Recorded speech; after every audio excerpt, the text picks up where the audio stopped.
Hi, I'm Mickey, also known as Swagglehouse from the YouTube channel Swagglehouse Comics and Games, where I talk about the hobby of comics and comic book collecting. And I'm here to tell you that your comic book collection deserves better. What the hell, man? And it's gonna have spine ticks. You see, for the last few years, your pull list has been plagued with low-quality printing, overdone gimmick covers, and rare exclusive variants that are rarely exclusive nor varied. But with my new comic series, Sanity, Rise of the Occult, a Lovecraftian pulp adventure that pays homage to the detective style of comics from the Golden Age, I promise to subvert your expectations by actually providing you a high-quality comic with a cohesive story in its pages. Yeah, that's right. There's a story behind this cover. You see, Sanity wasn't created by some click of a button on an AI program intended to make the FOMO book of the week. It was done the old-fashioned way, sitting at a desk for weeks on end, developing carpal tunnel and bad posture, and not getting paid a single dollar to do so. I mean, aren't you tired of paying for overpriced foiled variants that publishers have marked up? With my book, you can get yourself a copy, a box of Reynolds wrap with over 75 strips of shiny, and have enough money left over to save up for that grail you've been going after. Dark Hawk Blood to the moon! And do you really need another book with Power Girl on the cover showing off her massive capes? The problem with those covers is that it requires you to change the bag every 2 days. And have you seen the prices for comic book supplies? That Mylar really adds up. My book only requires one bag. Scrubs. So head on over to SwaggleHouseComics.com and start improving your comic book collection today with a copy of Sanity issue number 1. And be quick. Because when I say my print run is limited, I actually mean it.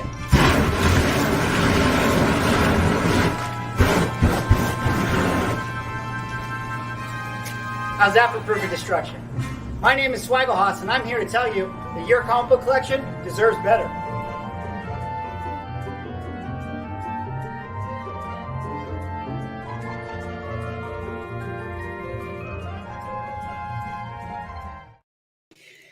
You know, having to look at myself on camera is like a living nightmare.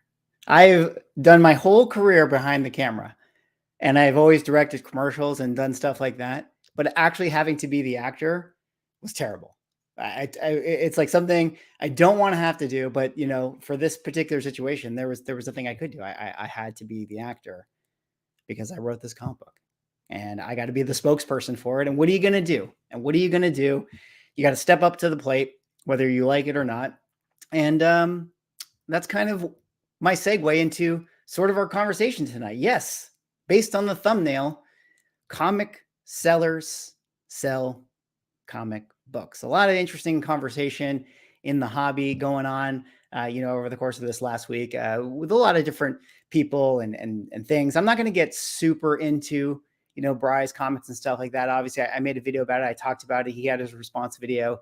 He kind of put out how he felt about things. We don't have to go too deep of a dive into that. I mean, we can talk a little bit about it. We can have some questions, but I do actually think that might be sort of an interesting conversation to have a little bit on the channel. And that's this idea of like, I don't know, just the comic collector and their relationship to the seller who makes money selling comic books. And I think that there's some mending that maybe needs to be done there, especially with everything that sort of happened in the last couple, years or so in comic book collecting and things like that. But we're not going to talk about that yet. We're going to get into that later on in the stream. Thank you guys so much for joining me tonight on this stream, a special Friday afternoon. Just decided to kind of fire up the camera, talk a little bit about some comic books. Might get into some market talk, might get into some rumors. Hopefully, maybe there's some Q&A that we can discuss. Maybe we're going to have some special people hop onto the stream to have, some cameo appearances and some discussions. But I would like to hear from you guys. And speaking of that, we're going to check in with the chat right away. Richard here. Congrats on your comic book. I'll try to get a copy this weekend. Hey, Richard, I appreciate that. Yeah, well, I'll do my little spiel about where you can get it very soon, but hopefully you get a chance to take a look and hopefully you like it. Brandon here says, hey, Swaggle, with so much drama in the LBC, it's kind of hard being Snoop D-O double G. Happy Friday. Yeah, Brandon, there's definitely a lot of drama. Although I think, it's not the same level as Acetate Gate. I think I think this version of version I think kind of came and went. I think people said what they said and people feel the way they feel about things. And there's really not much else to be said other than if Marvel wants to kind of take a stance on how they handled the situation, if they want to actually comment on, the art situation. But we'll have to see if that's actually something that they come out and talk about. Make room for Doom. Great vid you put together for Sanity Man. Top notch humor. Well, thanks, Doom. I appreciate that. Yeah. I hope people liked it. I mean, my main thing was, I thought it would be kind of funny, but I was a little bit worried heading into today that people might not get the jokes or take them in a wrong way. But I think for the most part, when I was making it or when I was writing it, I was like, I think it'll be funny. I mean, I'm not trying to be like too subversive. I'm just trying to have fun with everything. Let's see here. Swag, you've been working out. We're always trying to keep it a little bit tight. We're trying to keep it in shape. It's summertime, or I guess we're almost getting out of summertime, but you got to have a summer body in summertime. But I don't know, man. I got a long way to go. I'm very far away from peak Swaggle form.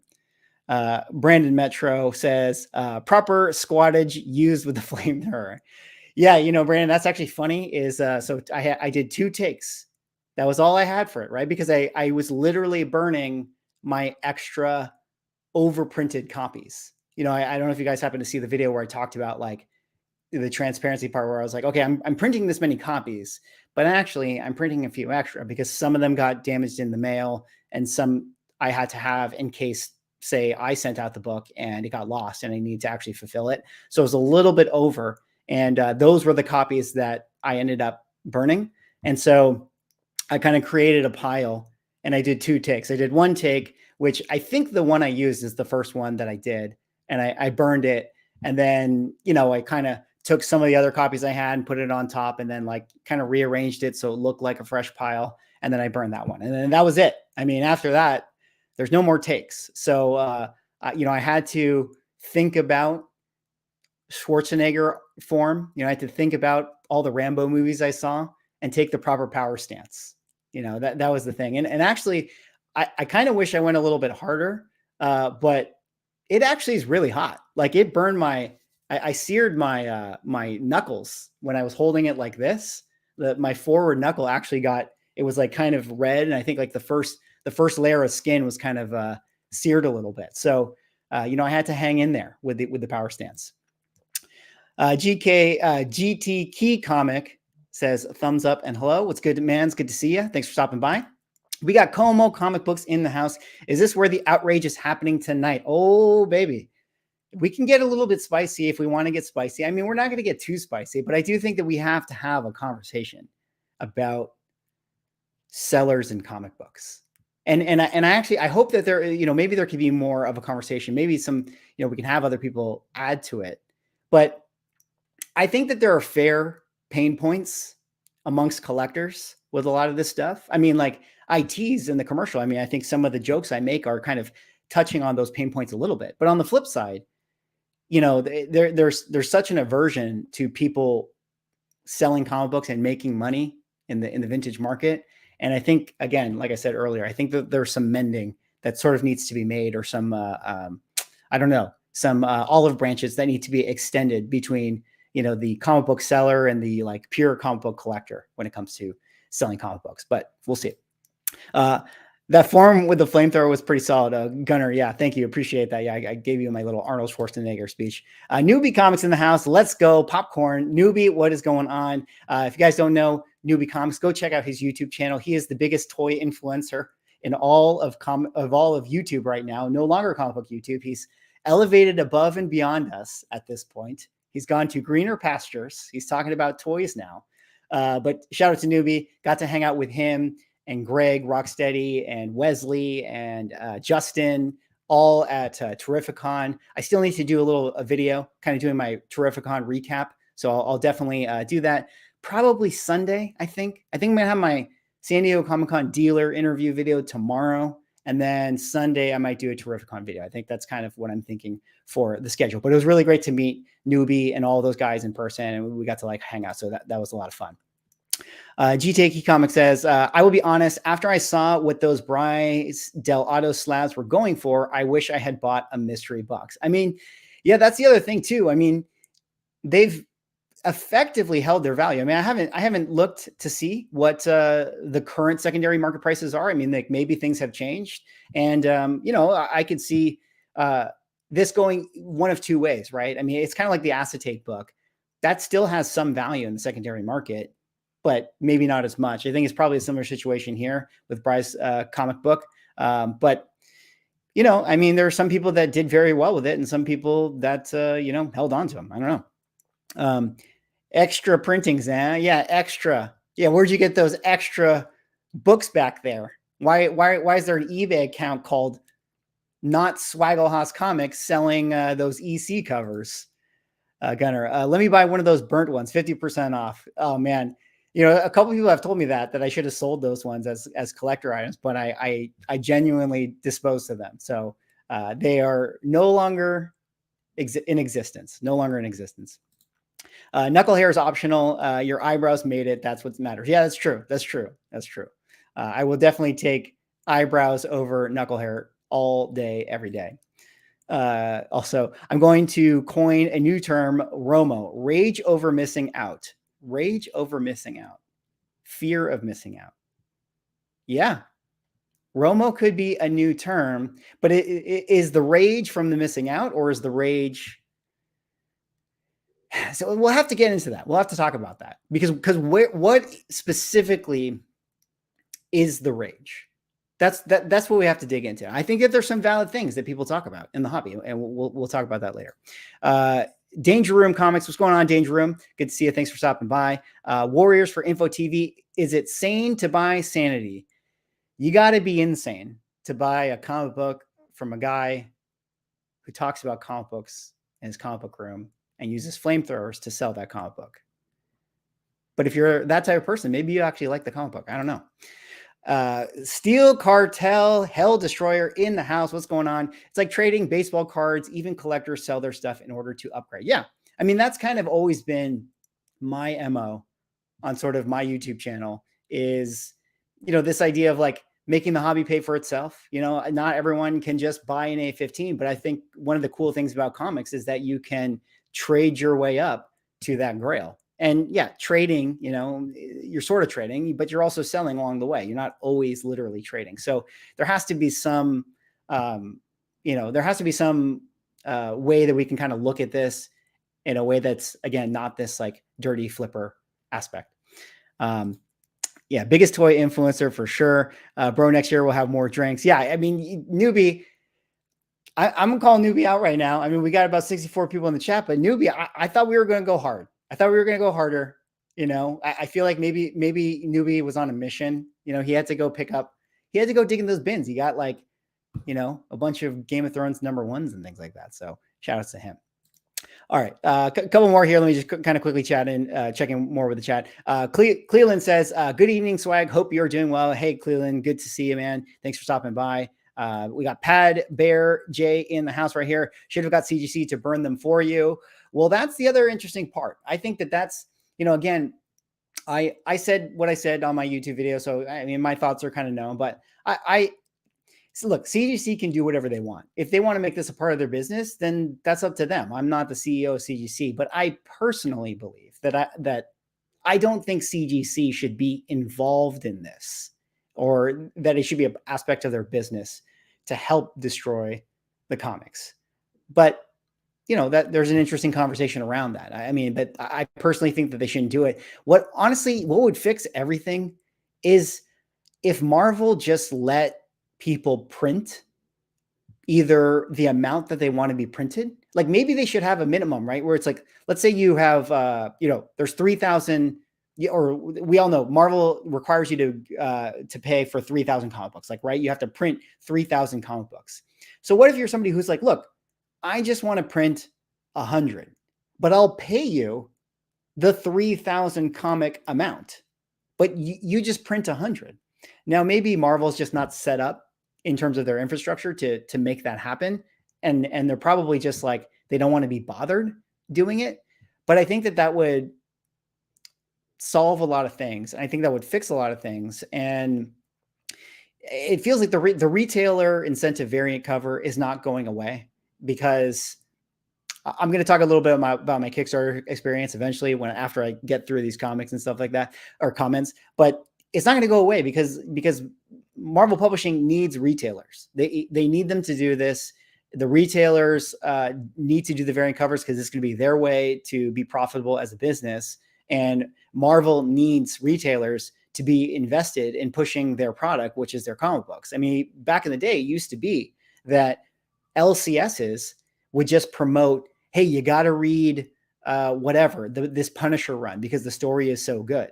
But, over time, that became less reliable. And why should an LCS like push a book that they gain nothing on? And then they kind of created this retail variant thing where it's like, well, instead of you having to push the Punisher story or the Punisher series, you can just make your own cover. And then now you can push your own book that also happens to be the Punisher series that we are trying to sell. Now, I have some things to argue against my own rationale here. I feel two ways about this because, yeah, no longer are we in a place where the work speaks for itself or the story speaks for itself. And that's kind of sad. I mean, it's kind of a bummer that we're sort of in that situation.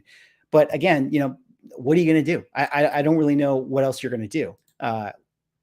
LCS has got to make money and they got to do the variant covers, and selling their own retail variants it's a way better, more profitable way for them to make money than to rely on people buying into the comic book storyline, which frankly is probably the hardest sell, as sad as that sounds. Let's see here. Every time a newbie goes grocery shopping, he ends up in the toy aisle. Iron Man is now Mr. Frost, by the way. Yeah, he does always end up in the toy aisle, but I think he's been officially banned out of Target now. I don't think they allow him in the toy aisle anymore. Why are there overprints anyway? I don't get it. It's because I have. Well, I'll just speak in my particular situation. When I had my comic done, I ordered 100 of a certain cover that I said limited to 100, right? And then when I received them, 30% of my order was damaged. So I had to get more copies sent to me. And then what I actually did was ordered essentially 30 extra copies plus some, so that I had some extra in case they were damaged again or they got lost or whatever. So then I had those. And then now I got those extra ones, and then I have 30 extra, right? Which are, I've qualified them as being damaged, but for me, I'm being a super hard grader. Like, they were like damaged in the sense that it's like, yeah, maybe one had a spine tick on it, but I could have still sold that. So then it's like, that's why there's this overrun. And that's why, I destroyed them. And that's kind of where some of the controversy comes, because, we get into this exclusive variant, limited print count situation, but a lot of people deal with the issue that I dealt with. And then if I wind up with 30 extra copies, maybe I'll go to a comic book show and I'll sell those copies because they sell really well. Like, people like the EC cover. So, but then it's like, I shouldn't be selling them because I said that there were only going to be 100 of them, and maybe someone who bought one of the covers bought into it, paid whatever amount they paid because they felt like, hey, I'm getting something really special and rare. There's only 100 copies here, and I don't want to, I don't want to be dishonest about it. Right? Like, it sucks if you buy something, you think, oh, I'm special, I only got one of the 100 copies, but then that there's actually 135 copies out there. So that's why there's overprints in my situation. And then the flamethrower was me making the joke about destroying them, which, that's been part of the conversation about, CGC helping destroy, release the tapes, where's the footage, that sort of thing. So kind of that's kind of the interesting conversation that we're in with it. AOA here in the house. Oh, Mickey, you're so fine. You're so fine. You blow my mind. Hey, Mickey, smash that like button. Shout out to AOA. Thanks, man. I appreciate that. If I had a nickel, for every time I heard that song, I'd have $1. Eggplant comments. What's going on, man? Starting video now. Oh my God, that intro is amazing. Where did you get the flamethrower? Well, when you live in Los Angeles and you've worked in film as long as you've done, or as long as I have, you just know guys. You just know a guy, or at least you know a guy who knows a guy. So I called up a producer friend of mine and I just asked him like, hey, do you have any like flamethrower guys? And like literally in 30 seconds, he was like, yeah, here. And he like sent me this guy's number. And then I got this guy's info and we talked about it. And I was making jokes because like, I don't know if you've ever seen Tropic Thunder, Danny McBride's character in Tropic Thunder, who's like, you know, the explosion guy.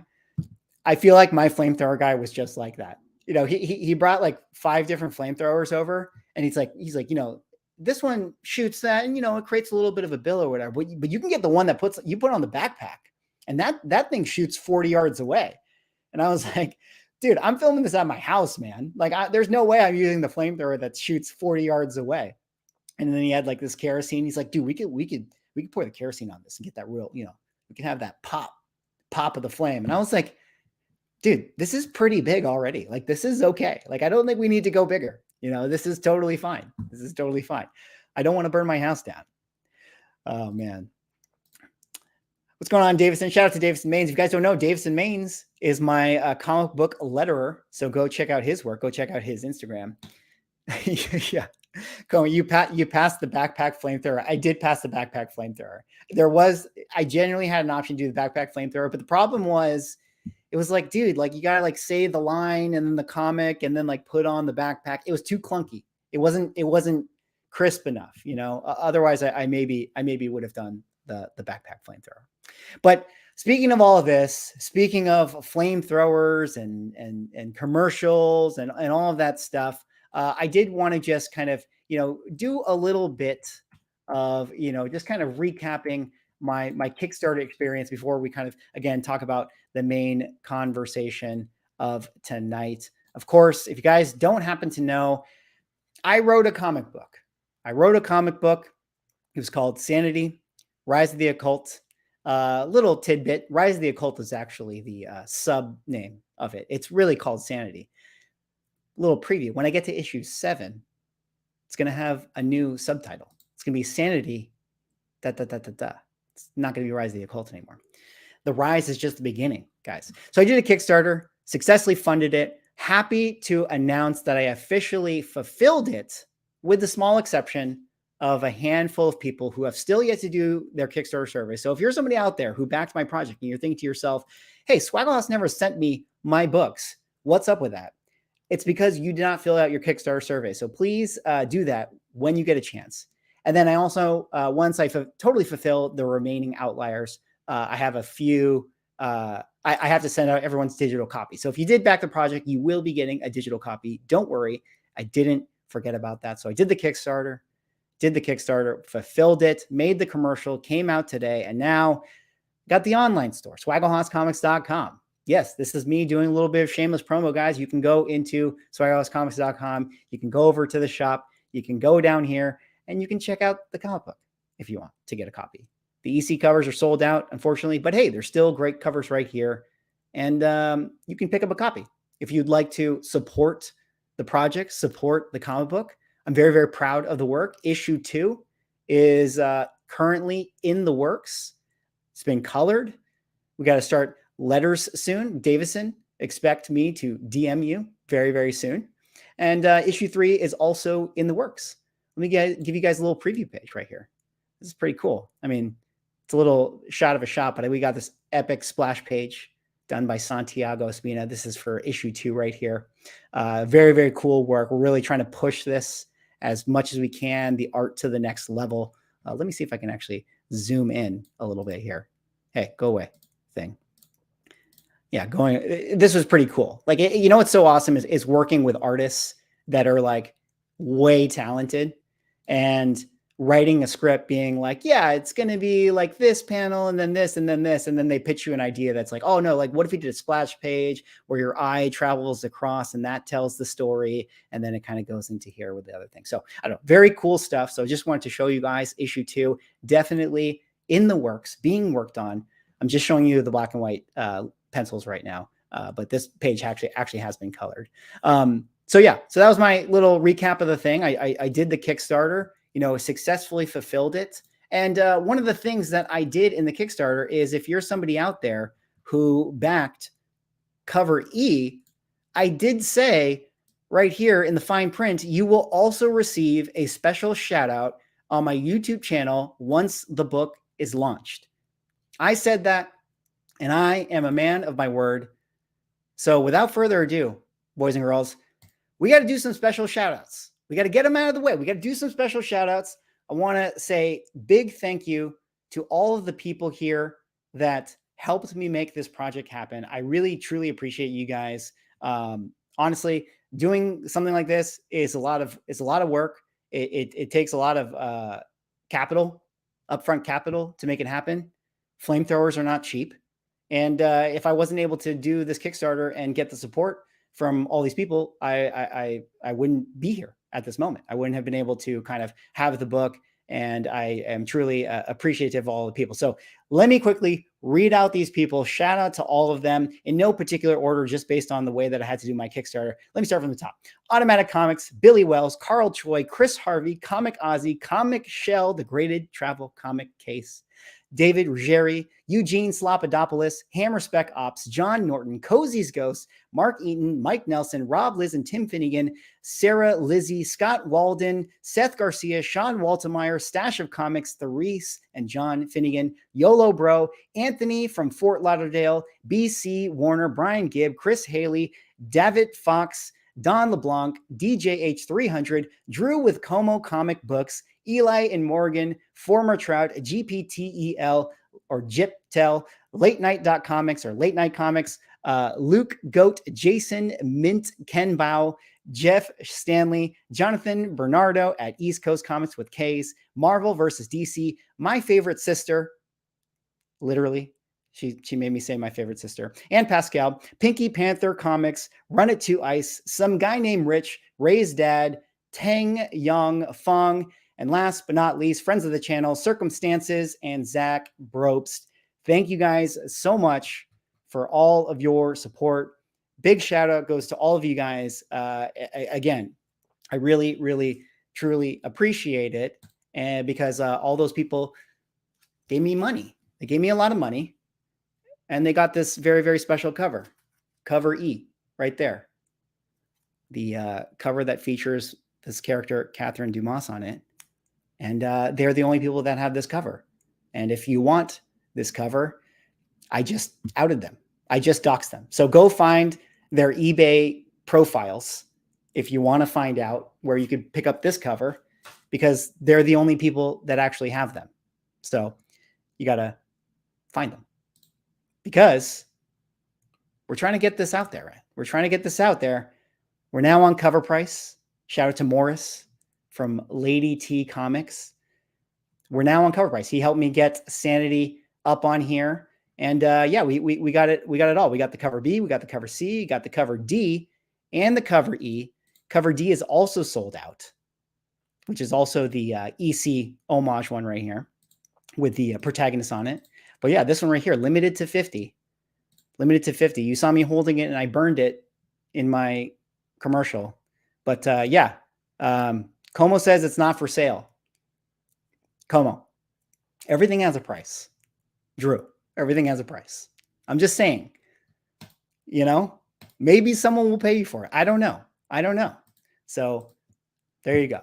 But I thought that this was pretty cool. Cool to see the book get onto Cover Price. I threw up a couple copies just on my eBay account, the ones that I still have. I'm almost actually sold out of this cover B right here. Same with cover C. We're getting close. We're getting close to being out of the variants. But I threw on a couple here just to populate it because I think how Cover Price, what I learned is that their data gets filled in mostly with eBay sales. So once people start to buy the book on eBay, then this info starts to get more populated.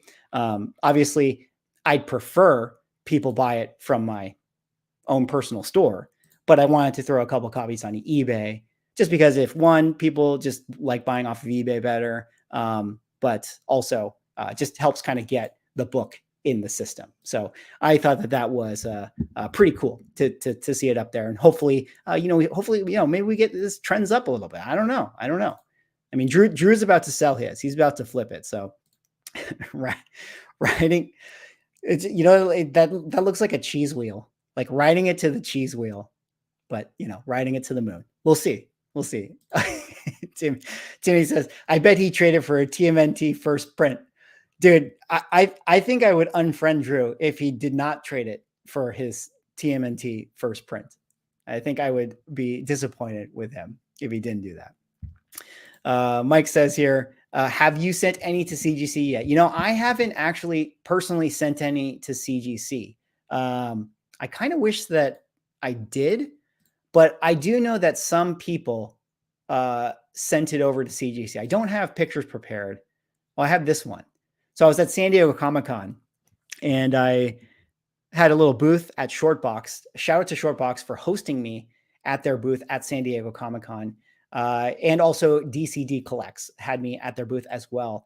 And Nigel, Desired Comics, he actually got a witness to do his signature when I was at Torpedo Comics Con. Shout out to Torpedo. I also had CGC witness a bunch of signatures. So I would say that there are a decent amount of people. Well, decent amount. I don't know, 10, 12, 13 that have sent it in to CGC to be graded, some of which definitely were witness signatures. So I'm looking forward to Desired Comics tagging me in a post on that, because I think he for sure got me to sign a couple. And, we'll see. Oh, there. Speaking of the devil right there. Look at that. What's up, Swag and Chat? Submitted mine. Yeah. Desired Comics, Nigel. What's going on, man? Good to see you. I saw him at San Diego Comic-Con. We had a good time hanging out. But he got his books witnessed and signed, and they're going in. So hopefully we hit those elusive 9.9s and 10.0s. 9.9s and 10.0s. That's all we do here. That's what we go for. All right. Let's kind of transition a little bit here to the topic at hand, the conversation on the thumbnail. And I kind of want to hear what you guys have to say too, weigh in a little bit. But we got to talk a little bit about comic sellers selling comic books. Comic sellers selling comic books.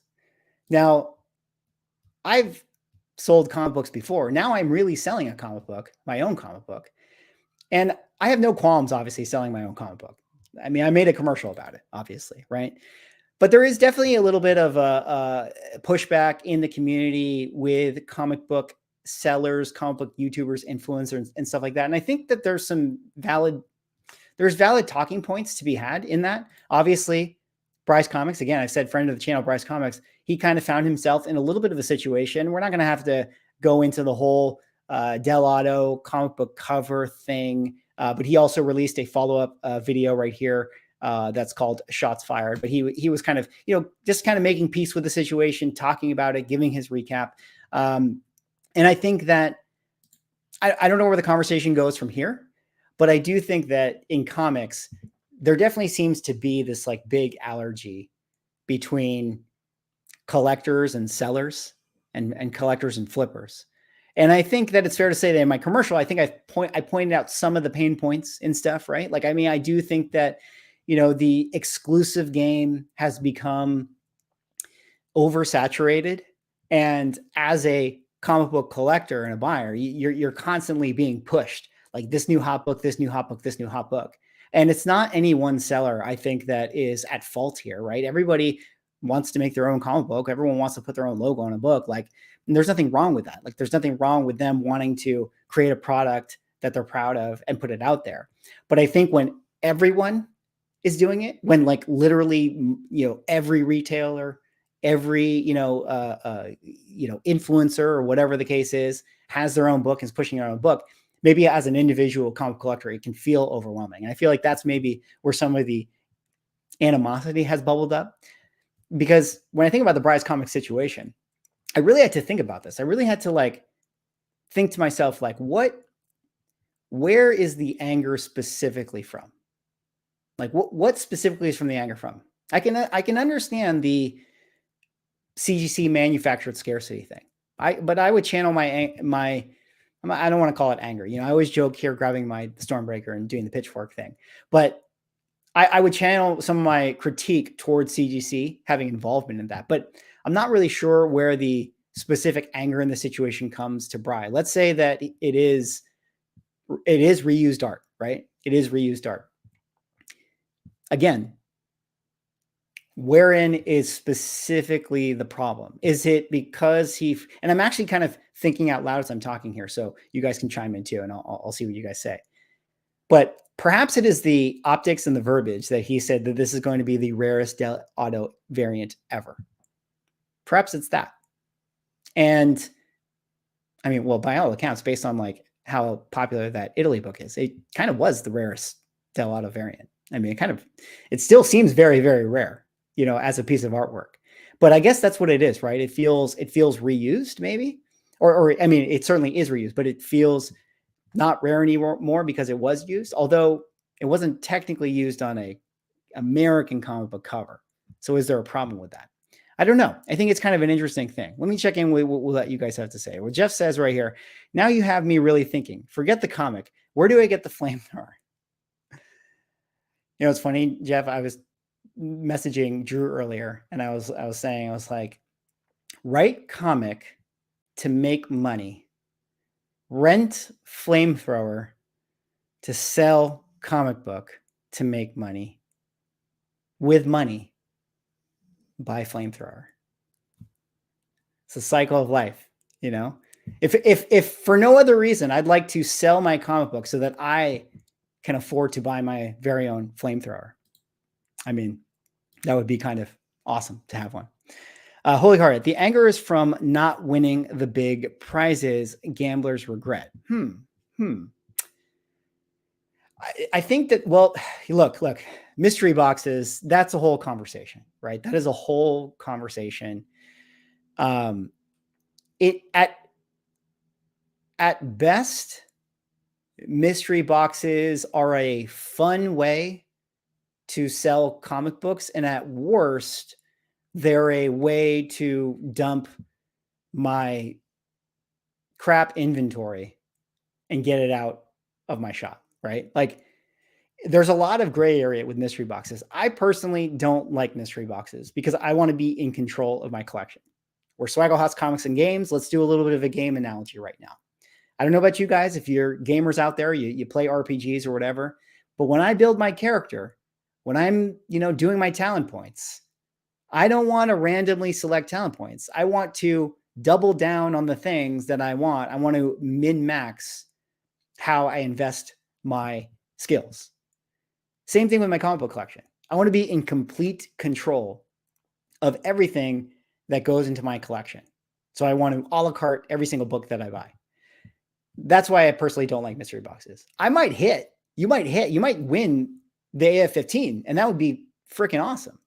But again, what are the chances of that? You're playing the lottery, and a lot of people play lottery. And frankly, I'm not going to buy a lot of tickets. That's why I'm personally, I'm not a fan of it. Now, that being said, there are a lot of people that do mystery boxes that get value. They get a lot of great value out of every single mystery box that they give out. And so there's a lot of people that talk about that, and maybe there are those people out there. But the ultimate problem with mystery boxes is that if you sell like a bunch of them, so someone's always going to end up being disappointed. And all it takes is one person to, you know, be a disgruntled customer, whether it's just or not. And then you kind of get into this thing where you say, oh, it's $100 of value in the mystery box. And then we know comic books are not perfect value estimation. You know, $100 value based on what? Like, are you pricing off of eBay? Are you looking at a pricing guide and just saying that? Are we talking liquid value here? Or are we talking like fair market, you know, go collect value? Because we know that those are different things. You know, like just because something says, oh, it sells for $100, but it's like, yeah, but like when was the last time it sold for $100? Like how liquid is that $100 sell? You know, like in my opinion, I want to know that it's the true floor liquid value. Like I need to sell this today. How much what do I have to price the book at in order for someone to buy it? That's what I really want to know. That's how I would evaluate that. So you're always going to have the situation with mystery boxes and people are going to get upset or feel cheated or whatever. And maybe that's one of the pain points with the gambler's regret thing that, you know, Holy, you're kind of getting at. That being said, though, I mean, you're getting this is the other thing, too. and this is something that I think that, we comic book collectors have to be very, very serious with ourselves. We have to ask ourselves the question: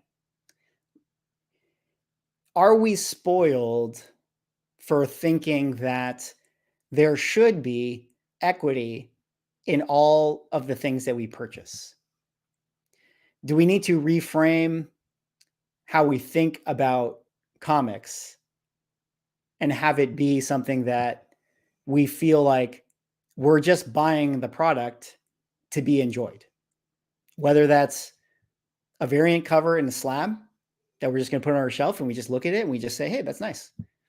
Or you're going to buy my comic and you're going to read it one time. And you're going to be like, oh, that was fun. And then that's it. Like, there's no promise that it's going to go up in value or whatever. Do we need to unpack that from comics? I realize it's impossible to do so because the entire comic collecting hobby is built off of this idea that comics go up in value or can have equity. I mean, the reason we bag and board comic books is to protect them, right? It is to like preserve them because one day they might be valuable, right? Like that's kind of like whether we sell or don't sell or whatever, there's a reason you bag and board your comic books because you want to preserve them for maybe the value. I mean, maybe you can make the argument that you just want to preserve them so that you could read them and they don't fall apart when you're reading. But like, I feel like it's kind of a gray area there. So I think it's kind of an interesting thing. But I feel like maybe we have to kind of unpack some of those notions, right? Where maybe if you buy a Blu-ray, well, now everything is collectible. It's actually hard to have this. It's actually hard to think of an analogy, but let me try to do one. When you buy a movie ticket, well, yeah, I guess you could flip movie tickets. You guys know what I mean in this analogy. When you buy bubbles at Walgreens so that you can blow bubbles from the thing, you buy it. It's $5 or I don't know, $2. You get the thing, you blow the bubbles, and then eventually the bubbles run out, and then it's like, that was it. Okay, I paid for my entertainment of $2 for however much entertainment I got out of it, and that was where the money went. There's no like idea of like, oh, this bubble's gonna gain equity, or this thing of bubble is gonna gain equity. Maybe with comic books, it's the same thing, right? Like you buy it, it's a thing, you enjoy it. The price of the product is the price of the product. And this idea of gaining equity on stuff doesn't actually matter. But again, I've been long-winded on this. And again, I'm just sort of shooting from the hip and talking out loud here. And I'm going to get into the comments and see what you guys say. But yeah, maybe it's just that. Maybe. And so pulling yourself out of this idea that like, oh, I like when I get this, I should get the prize or whatever, or that the book should be more than what I paid for the box. But again, it's a mystery box, and that's a difficult thing. It's a mystery box. So, there kind of needs to be some value in there. And then again, that's subjective, or maybe it's not. All right. Late Night says, not going to lie, if I was a store, I would ask Marvel to reprint 667 for my exclusive. Frankly, based on Marvel, I feel like they would do it. I don't know if they really have a policy or I'm sure they have a policy, but I don't know if it's like a policy that you could look up with. Like how do they feel about reprinted covers? I think that I'm sure that you guys know in the chat, people have examples. Like I'm sure that there's been comics that have been reprinted, or at the very least they've been reprinted and been like slightly altered to have whatever, an acetate on it. No. Just like, or slightly altered to have like, oh, this one's a metal version now, or here's like the virgin that's like reprinted and stuff. So I'm sure that there's instances of that. And as far as I understand it, I mean, how big can Marvel Publishing's department, be who handles the retail variant covers? What are we talking about here? Like 2 people, 5 at the most?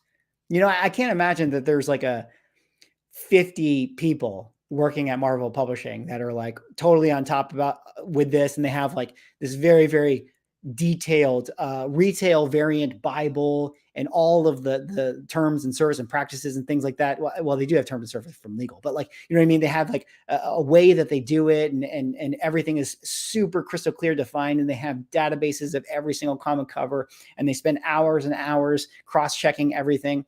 I can't imagine that it works that way. I mean, think of how many comic books come out every single week. Think of how many retail variant covers that they just got to get out the door. Like, they're probably so overworked on that stuff. Not excusing it, but just that's probably what it is. Did Elton John just start singing in anyone else's head? James here. My thought is that we're overthinking exclusives. We're caught up in the current books and current events, but where's the long-term vision? Where are these exclusives in 30 years? It's a good question. It's a good question, James. I mean, I can't imagine, like, this is the other thing I said too in the thing. Exclusives are really new. They're not that old when you think about it. Like, are they 7 years old? Maybe 8 or something. I don't know when the first retail exclusive was created, but I don't think it's all that old. And if anything, I feel like this is like an adaptive model that the publishing companies have decided to do. Because again, not to repeat myself, but I was talking about this earlier. Here's what I'll say. As someone who now has my Kickstarter comic book, and now I'm a comic book seller and I got to sell comic books, it is really hard to do it all yourself.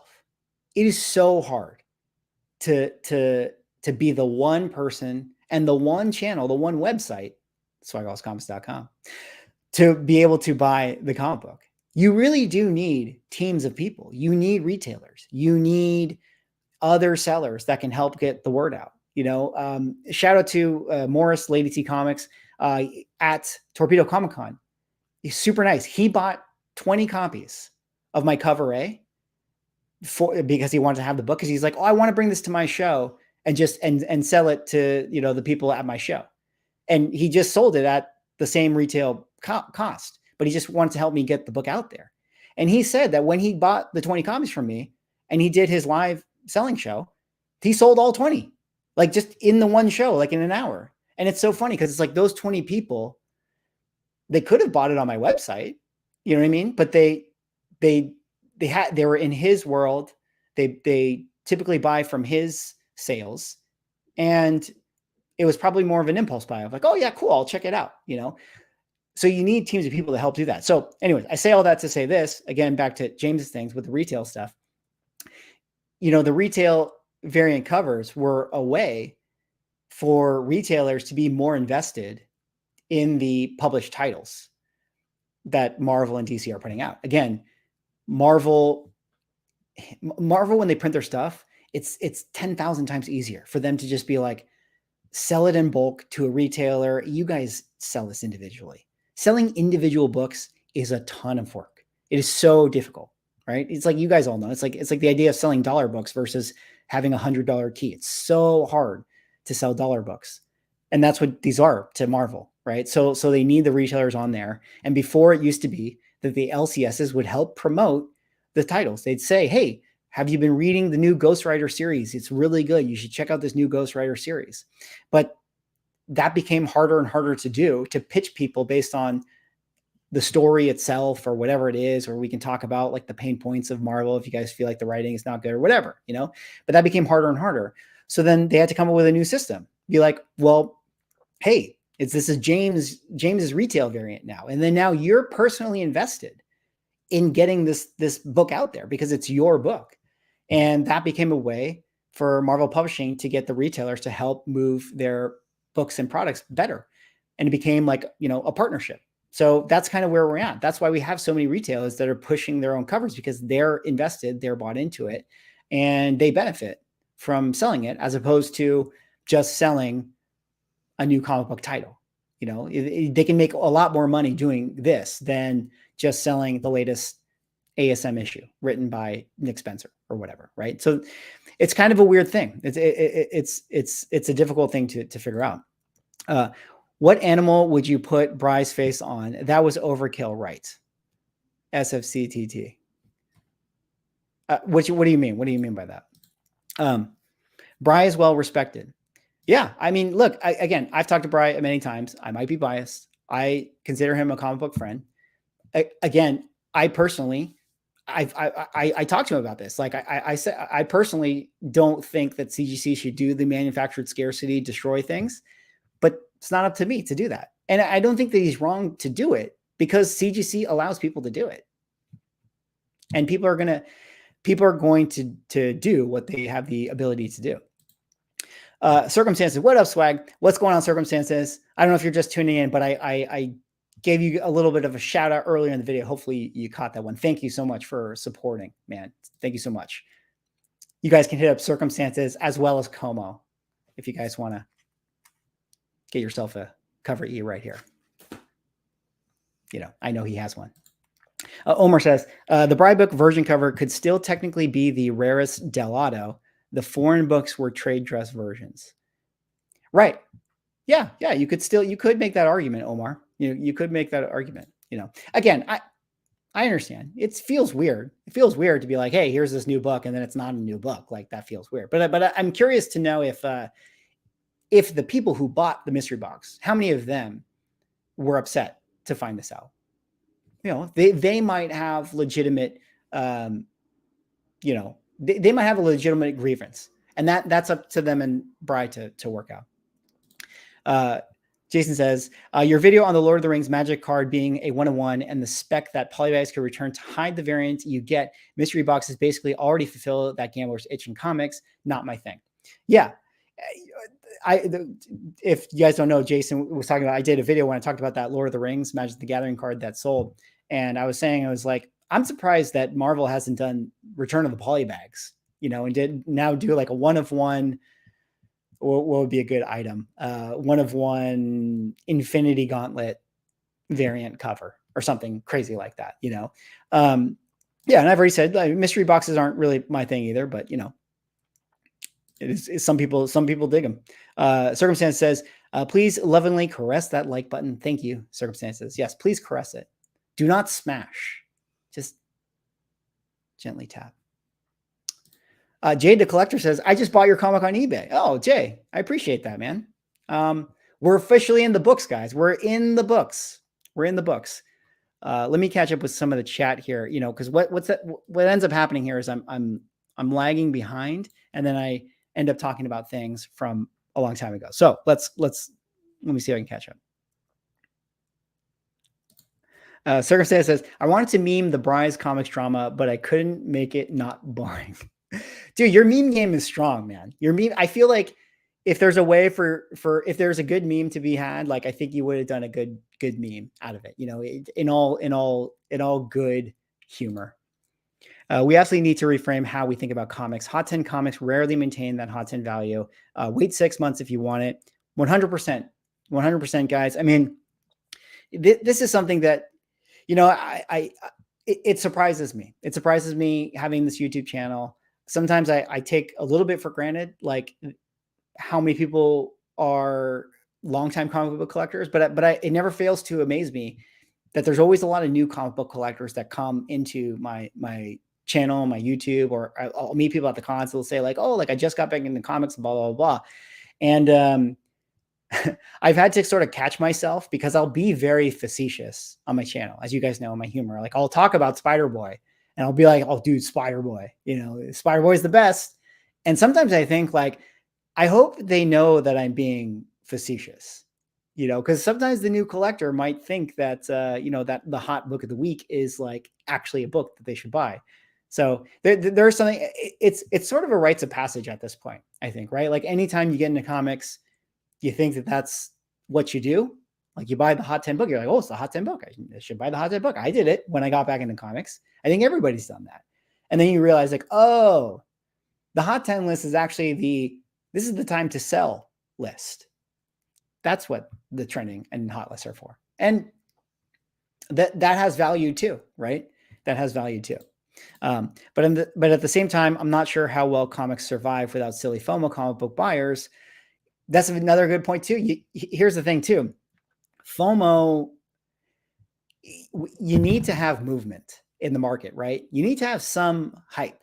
You need to have some movement. I was talking about that. I was doing that video talking about the Deadpool Wolverine when Hugh Jackman was in the Wolverine costume.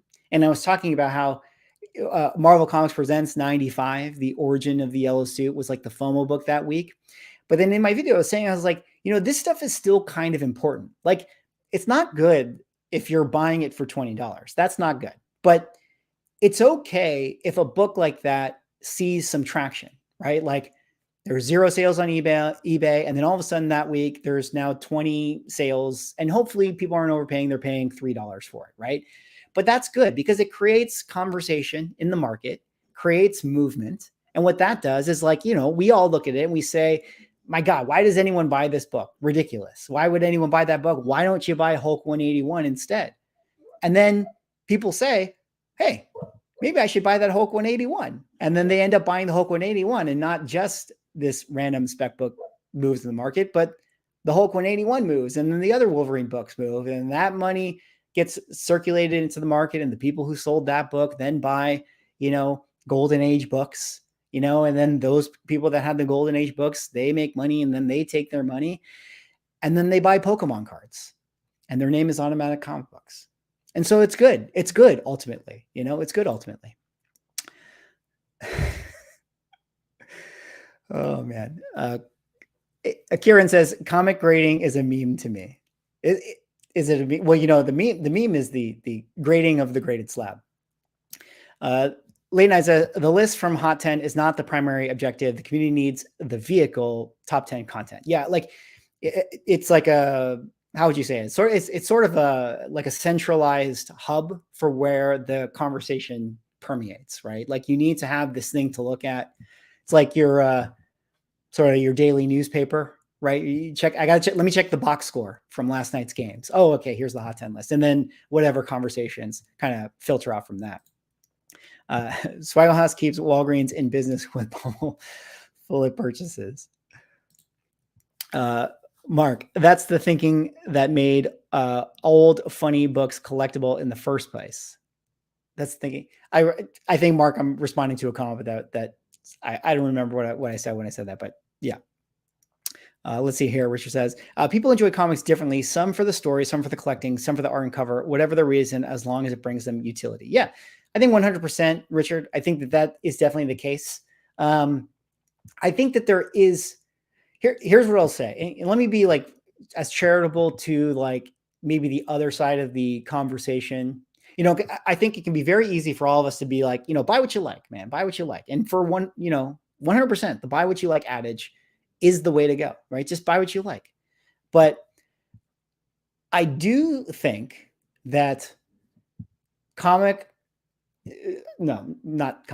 everything, people, capitalism, commerce is like whatever is the path of least resistance, whatever is the easiest thing to do, that's what people will do. And sometimes I think pumping and dumping a shiny foil cover is easier to sell than writing a comic book, doing a good story, and putting a lot of artistry in it. And I think the idea of, oh, well, buy what you like. Well, what's wrong if I just like the foil shiny cover? That's the phone book of the week. You know, it's like, well, because it is fair to say that if more people buy the shiny foil cover thing, then other people who are in the selling space, they look at how much the shiny foil cover thing is selling, and they say, I mean, I should do a shiny foil cover thing too. And then they do a shiny foil cover thing. And then that person sees how much that person is making. And they're like, well, hey, he's doing the shiny foil cover thing. Let me do the shiny foil cover thing. And sooner or later, the only thing that is being made, the only thing that is selling is the shiny foil cover thing. And there's no longer people that are like, care about sequential interior art because it's just not efficient. It's not worth the effort to do that when just making a banger shiny foil cover is all the effort you need to do. So that's my alternative argument for the, like, sometimes when people just say like, oh, buy what you like. It's like, well, sometimes what you like isn't good for you. You know, it's the same thing. It's like, well, you know, hey, if you don't like ice cream, don't eat it. It's like, but it tastes good, man. It tastes good. You know, it's hard to not eat it. Karen says, thoughts on manga having a bigger primary market and comics being mostly secondary market. You know, it's interesting. I was just talking to a friend of mine earlier today about manga, and he was telling me a lot about the process. And I think that manga just has their system for production is way better than American comic books. So their ability to get out longer stories more efficiently, faster, is really what's pulling them ahead of comic books. You do like the mom and dad test, which is like, what, like when they go into a store, a comic store, or they go into Barnes and Nobles or whatever has, books, like, what is it about comics that makes manga easier to pick up? And it's like, because, well, one, it's more affordable. Two, it's organized more clearly. It's very easy to see, like, oh, this is book 1, 2, 3, 4, 5, etc. Versus comic books that it's like, you got Planet Hulk, and you got this Hulk, and you got Greg Pak Hulk, and then you got New World War Hulk, and then you have like Stan Lee's Greatest Hits Hulk, and you're sort of just looking at all these traits, and you're like, where do I begin with this? And that's what makes it harder. Whereas manga, it's very clear. It's like, oh, here's one story, and the entry way into it is a lot easier, and their pipeline in turning this stuff out is a lot faster because they treat it more like an animation studio would, right? It's not just one artist doing all the manga work. They actually have teams of people that are like, this person's doing the backgrounds, this person's doing the main characters, and then the artist is doing the sketches, like initially. And then, they have like an art director who's overseeing, making sure everything's consistent. So American comic books actually may want to adapt that model. I'm actually surprised that Marvel doesn't do that. I mean, maybe they do that, I don't know, but you would think that having it be treated a little more like a animation pipeline would actually help them be more efficient in their storytelling, and they can get out more comic books faster. They can actually do probably larger series longer too, if they did it that way. And that's why I think manga outperforms, because it's easier to keep up with it, and they tell more story, bang for the buck. I think that's the right attitude. Let people play this game how they want to play it and stay in your own lane. Yeah, that's a response to Richard. Yeah. Holy says, Marvel becoming a publisher of indie project is probably their best route forward. I mean, they may want to do that, actually. It's probably easier for them to, this is the same thing that has happened in the music industry. Record labels are now just distribution companies for independent artists. It used to be back in the day, you'd sign Beyonce to the record label, and then she would produce the music through, your record label. Model has totally changed now. Now it's whoever is hot, let's just partner with them, and hey, you do your whole thing, and we're going to help you a little bit with distribution. When really, it's like, I don't know how much helping they're doing. You're probably better off just you're probably better off if your artist just doing it yourself. But that actually, I could see that actually being something in the future, that Marvel would just be like, hey, this indie book's hot, and we'll just be a distribution company. I'm surprised that they haven't done that. I'm surprised Marvel Publishing doesn't do their own distribution and publishing part, that they still like do the work with Diamond and everything like that. I'd be curious to know why they never took that upon themselves. BRYS just has to dodge the folks who spent $3 to $5K on the exclusive books sold on eBay with the idea they were buying a rare book. Other than that, he is golden. Well, yeah, I mean, again, he can't control what happens on the secondary market.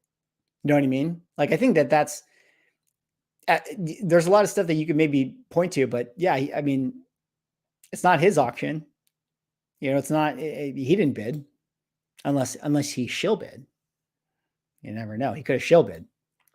I want to say it started out with variants where it was all the same art, but they would put LCS names on the cover, and then it spun out from there. Okay. Yeah. The start of the retail variant, how it all began. Yeah. I'm not sure. I think I was probably not back in comics fully of when it started. So I can't tell you. I don't quite remember, but I could see that. Right. And again, that was the thing. It was like publishers thinking, how do we get LCSs a little more invested, in pushing our books, light a little fire under some of these LCS owners to get them to sell harder to the people who walk in the doors. Like, how do we do that? And it was that was the first instance of it. Actual Dracula in the house. What's going on, man? Good to see you. Thanks for stopping by.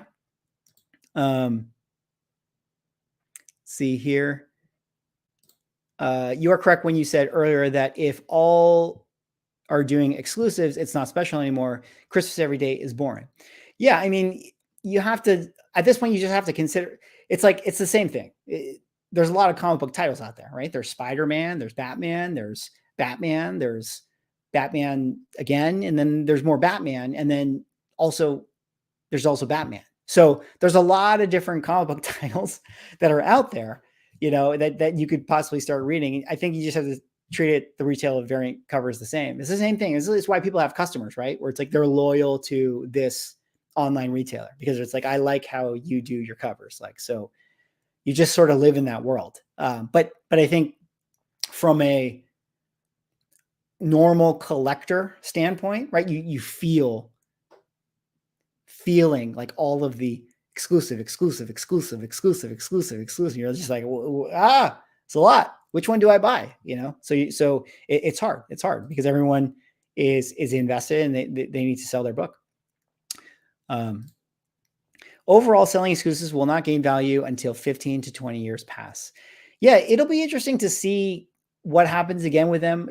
I'm still of the opinion, I think that they can gain value, but I think the hardest thing that they have going against it is that, like, one, is it canon? And when I say canon, I mean like officially sanctioned. I know that they are official, but it's like, when you have Spider-Boy come out, right? And we have the spoiler variant with him on the cover, like everyone in comic books, every single shop, every single retailer, every avid comic book collector can see that in the preview magazines, right? Like, or the final order cutoff, like you see it, like everyone is very well aware that this top secret variant exists. But if you're like a random retailer who did your own variant cover, like your customers know about it. Maybe some people, or through osmosis, kind of caught wind of it. Maybe some people saw it on Instagram, but it's still an uphill battle for you to have it be completely known amongst the entire comic book collecting, secondary market. And that's going to be the hard part of how it becomes valuable, say 10, 15 years down the road, to say rival that of the Dell Auto ASM 667. That's the hard one to do, because that's a book that everyone in comic books has caught wind of. The retailer variant is like, you got to get the PR machine to do it. Marvel is not doing the PR for you. Only your retail variant can do the PR for you. So it's harder to get the recognition out there. The one retail variant I think is the most interesting that I think of as being maybe the most famous, and forgive me, I forget who's the one that did it, but that first appearance of Null, the Venom #3, that has Null on the cover, or was like a third printing or something like that. That was like, or no. It was the first printing, but some retail variant did put him on the cover. I think I'm getting this right. And that was kind of smart. You know what I mean? Like, you have a first appearance of a character who's not on the cover, but you, the retail variant, put the character on the cover. That could get you some traction, I think, for sure. So that would be a good idea to do, where is the proof of destruction besides they say so? Yeah, Lee, it's interesting. I mean, CGC says that they do it. You fill out the paperwork. Here's the deal. I'm sure they do it. You know what I mean? Like, I'm sure they do it. Like, why would they not do it? Now, that being said, that doesn't mean that they don't skim some books off the top. You know what I mean? Like, maybe a couple retailers, like, take a couple extra for the PC. They take a couple extra. Billy over at CGC, Billy's over there. He's like, hey, Billy, here's 2,500 copies. You got to go destroy them now. And Billy's like, okay, boss. He takes them over to the paper shredder and he goes, I might just take a couple myself. So I think there's those people that pocket some extra copies, but they destroy them, man. They do it like I did. They take the flamethrower and they just burn it. They just don't release the book, or they don't release the video footage. I think I've said this in videos before where I felt like it would be kind of an issue. Like, imagine CGC every week releasing destroyed comic book copies. How well would that go over? all it would take is some paper waste organization or Save the Trees organization to pinpoint them and be like, you guys are evil doing this. It's one thing for me, like flamethrowing however many, like a few hundred copies in my backyard. I don't think I'm going to get in trouble by a Save the Trees organization. But if CGC had to do it all of the time, then eventually that would get blowback. And I think that that's probably the thing that's hard for them, is that they're never going to release them destroying comic books. It'd just be bad optics. Circumstance says, my cover is for sale, but at an absurd price.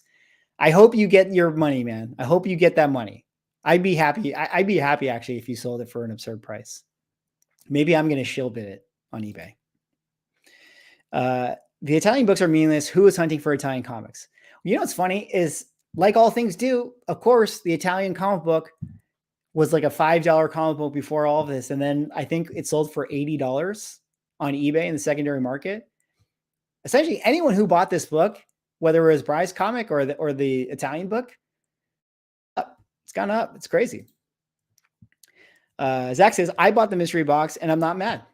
I mean, there you go. I mean, Zach, shout out to you. Zach also supported me. I shouted you out earlier in the video, but yeah, I think the real qualm is if somebody bought it and they felt like they were cheated. I mean, I think that they can have that conversation, but I think that there are people out there that are happy with their purchase.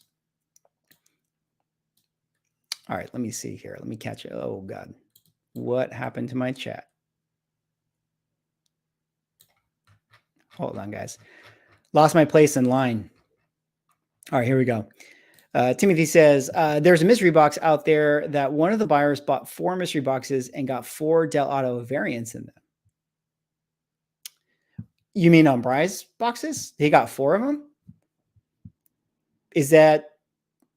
Was he not supposed to, or was it like, oh, cool, you got extra copies? I mean, that's the thing with mystery boxes again. It's totally random, I guess. Unless the mystery boxes, you guys ever watch UHF? Best movie ever, by the way. UHF, when the guy's like, oh, you could take the car or you could look what's in the box. And the guy's like, what's in the box? Nothing. So good. So good. I bought the mystery box, got the trade dress 99. I love the cover, so don't really care about the controversy. Yeah, I'm sure like there are, like I said, I'm sure there are people. I don't know. Most people, some people are mad, some people are not. But it's good to hear that you still are happy with it. Lots of people collect foreign editions. Yes, no, let me clarify. Lots of people collect foreign comic books, 100%. I was just saying, I think that specific Italian cover was not necessarily like a key before all of this. Like, no, not people weren't chasing that particular book. But yeah, foreign comic books are huge. Foreign comic books are absolutely killing it right now in the market. There's so many foreign comic books that are going up for sale on heritage auctions, and they're doing really, really well. There's a dealer, I can't remember his name. He was the first person to put me on a foreign comic books. This was like 2021. He was telling me about them. And he said that he had been stacking them for like 10 years. Like anytime he saw foreign comic books, he was picking them up. Like early ASM, he had like ASM 6, First Lizard. He had ASM 3, First Doc Ock, all foreign. It was pretty cool. He was the first person that I met that was really into him. I suspect that as soon as you said that about the polybag 1-of-1s, someone at Marvel sent out the memo.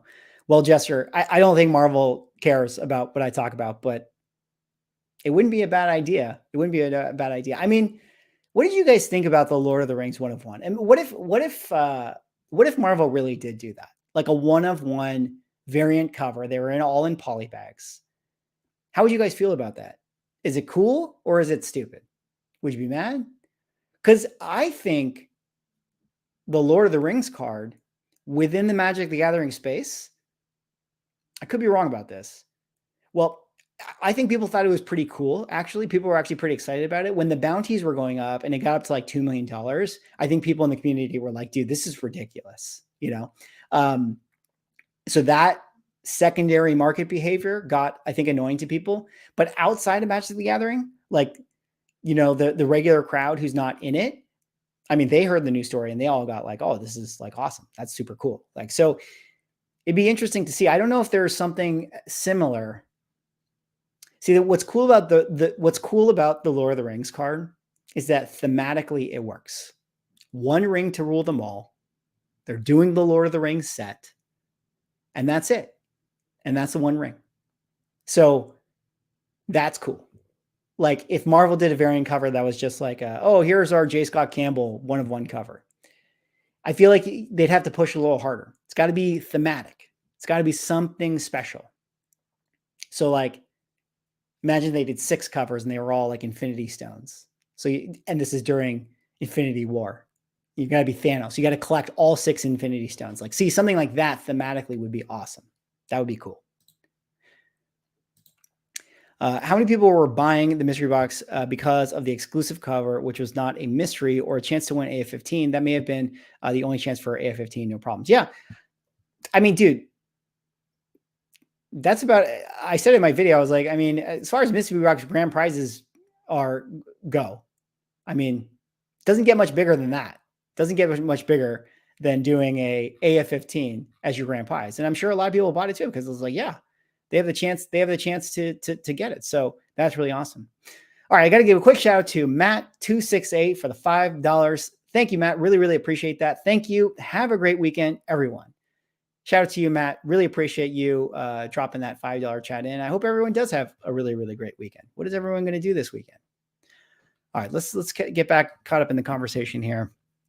You guys are having a great conversation. Sorry, I'm trying to keep up here. I got a little bit lost. Let me work a little bit backwards. We're gonna go the reverse way here. We got Comics and Chaos in the chat. What is going on, Phil? And good to see you, man. Appreciate you.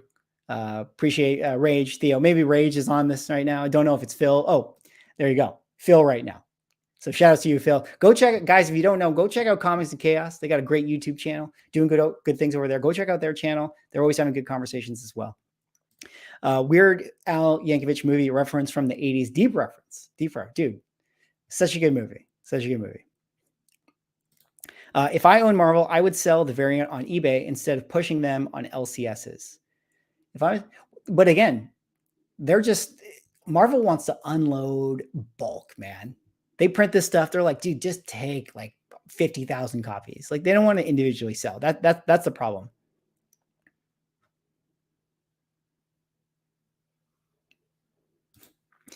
And it didn't grade Gem 10. Yeah, right. Did you guys see the video of the guy? There's a video of the guy who actually did the unboxing. Apparently, he filmed himself for a moment, and literally, he's holding the card. His phone is filming like this, and he's holding the card, and literally his hand is like this, like he is straight shaking. I'm like, dude, that's exactly how anyone would feel if you were the person that got it. It's so crazy. Let's see here. Jedi Force. Will my CGC Blue Label Ultimate Volifor Acetate facsimile be worth much in 5 years? Well, I mean, how much are the books worth now? Surprisingly, I think that they have actually reset back to retail cost, right? I think right now, the last time I checked with them, they're basically around the retail price. A similar situation to Spider-Man M&M, another book that I've talked about a lot here on the channel. I think that book is, look, I made my voice known that when that stuff was happening, I was like, guys, just wait to buy this book. At least eventually you'll know what the price settles at, and then you could just buy into the floor price 6 months from now. I think now is that time. Nobody's talking about the book anymore. Things have come down in value. Everything is corrected. I think if you're somebody who wanted the Amazing Spider-Man M&M book, now is the perfect time to get it, especially at auction. I mean, I think for the most part, it still sells like higher than the retail cost, obviously, because I think it was like a $30 comic book when you bought it on the online store. But I think it sells for a little bit less than what it was going for when all the hype and FOMO was surrounding it, but it's still expensive. So feels like now's you know, if you ever wanted that book, just pick it up. Same with the Ultimate Fallout 4 acetate book. I mean, I don't know if now is the time to get it, but it seems like if you ever wanted it, pick it up. But yeah, in 5 years from now, I don't know. It's impossible to know. Depends on the census. Again, how many sellers are there? How many people are trying to sell it? It's not a book that I would recommend investing in, but if you want it, I mean, now's as good a time to buy it as any.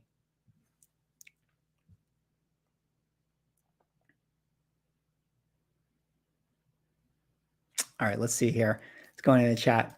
Cameron says, I got that null cover in a 9.8. It's a great cover and for sure his first cover appearance, and it's super cheap compared to the third print. Yeah.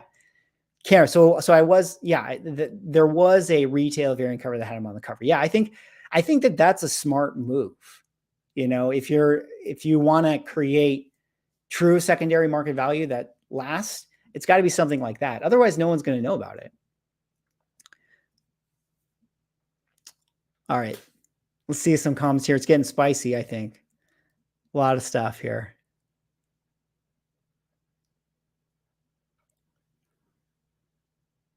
Wait, what do you say, Cameron? As how long you have had that flamethrower? If you had it for a while, I can't believe you didn't get at least try once. No, dude, I don't have the flamethrower. I rented the flamethrower. You know, we're in LA. We got to do production, man. You know how it is. It's like you got to get a flamethrower guy. So he came over to the house, and then we ended up getting it. All right, Jose says, is CGC helping or hurting the industry? Grading seems to be taking the importance of the art and interior content away in favor of just the cover. Well, look, are they hurting or are they helping the industry? By and large, they're helping the industry. By and large. I don't think you can argue at this point. Now, let me backpedal actually on that statement. When I talk about the industry, we're talking about the secondary market here, because this YouTube channel will be mostly talk about is secondary market stuff. And by and large, they're helping the secondary market. I mean, they've created a tremendous amount of value and equity and profit for comic book sellers with their service. Like there's no denying that. So are they helping the industry? Yes, they're definitely helping the industry. And of all the grading companies, as much as like we take issue with them, and I'll be the first person to praise them, and I'll be the first person to make a video making fun of them when they do things that I think are wrong. They have done a lot of great good for sure. But is it making the comic art more about the cover and the grade and things like that? Yeah, that's also true too. You know, that's also true too. I think comic books are interesting. You know, I used to think about, shout out to Rob, Neo Cards and Comics. If you guys know Rob, he's got a great YouTube channel, talks about sports cards and things like that. And we've had this conversation before where I was asking, I was like, in sports cards, people are much more willing to accept this like idea of card flipping and it going up in value and selling and da. And in comics, there has always been a little bit of this, like, I don't know, this culture of aversion to that, right? Like, again, back to the thumbnail. Yes, comic sellers sell comics. There's always been this like issue with people selling comic books a little bit. And I think where it's fair to say is that in sports cards, it's just the card. Whether it's slabbed or not, you can see the front and the back of the card. In comics, when you slab it, you're selling, and you're doing the whole CGC thing to make money, you are minimizing what is in the interior of the book, that there's a story in there, that there's something to be read, that there's more content in the book, not just the cover. I mean, in my commercial, I literally make a joke about that, right? Like, read your books. Like, there's actually stuff behind the comic book cover. So I can see where the some of the conflict comes, right, with this idea of like, oh, just CGC grading and selling the comic book and only just pushing the cover, because it's like it kind of takes a little bit away from like the rest of the comic book thing. And that's not the case in sports cards, right? Because again, you can still see the sports card in the slab. So I'd say that I wouldn't say that it's hurting the industry, but it's definitely changed the industry. And this is kind of why we're sort of in this space where, you know, people buy and sell and they care about grades and value and all that, because that's kind of where things have shifted. So it's a good thought though.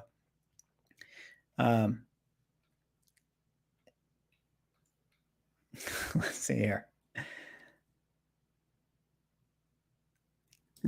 Nucking Futz. I always feel like when I say your name, I'm gonna slip up and just say something like drop an F-bomb. BRYS this year's nerdy girl. Well, everyone has torches and lit and ready to burn him.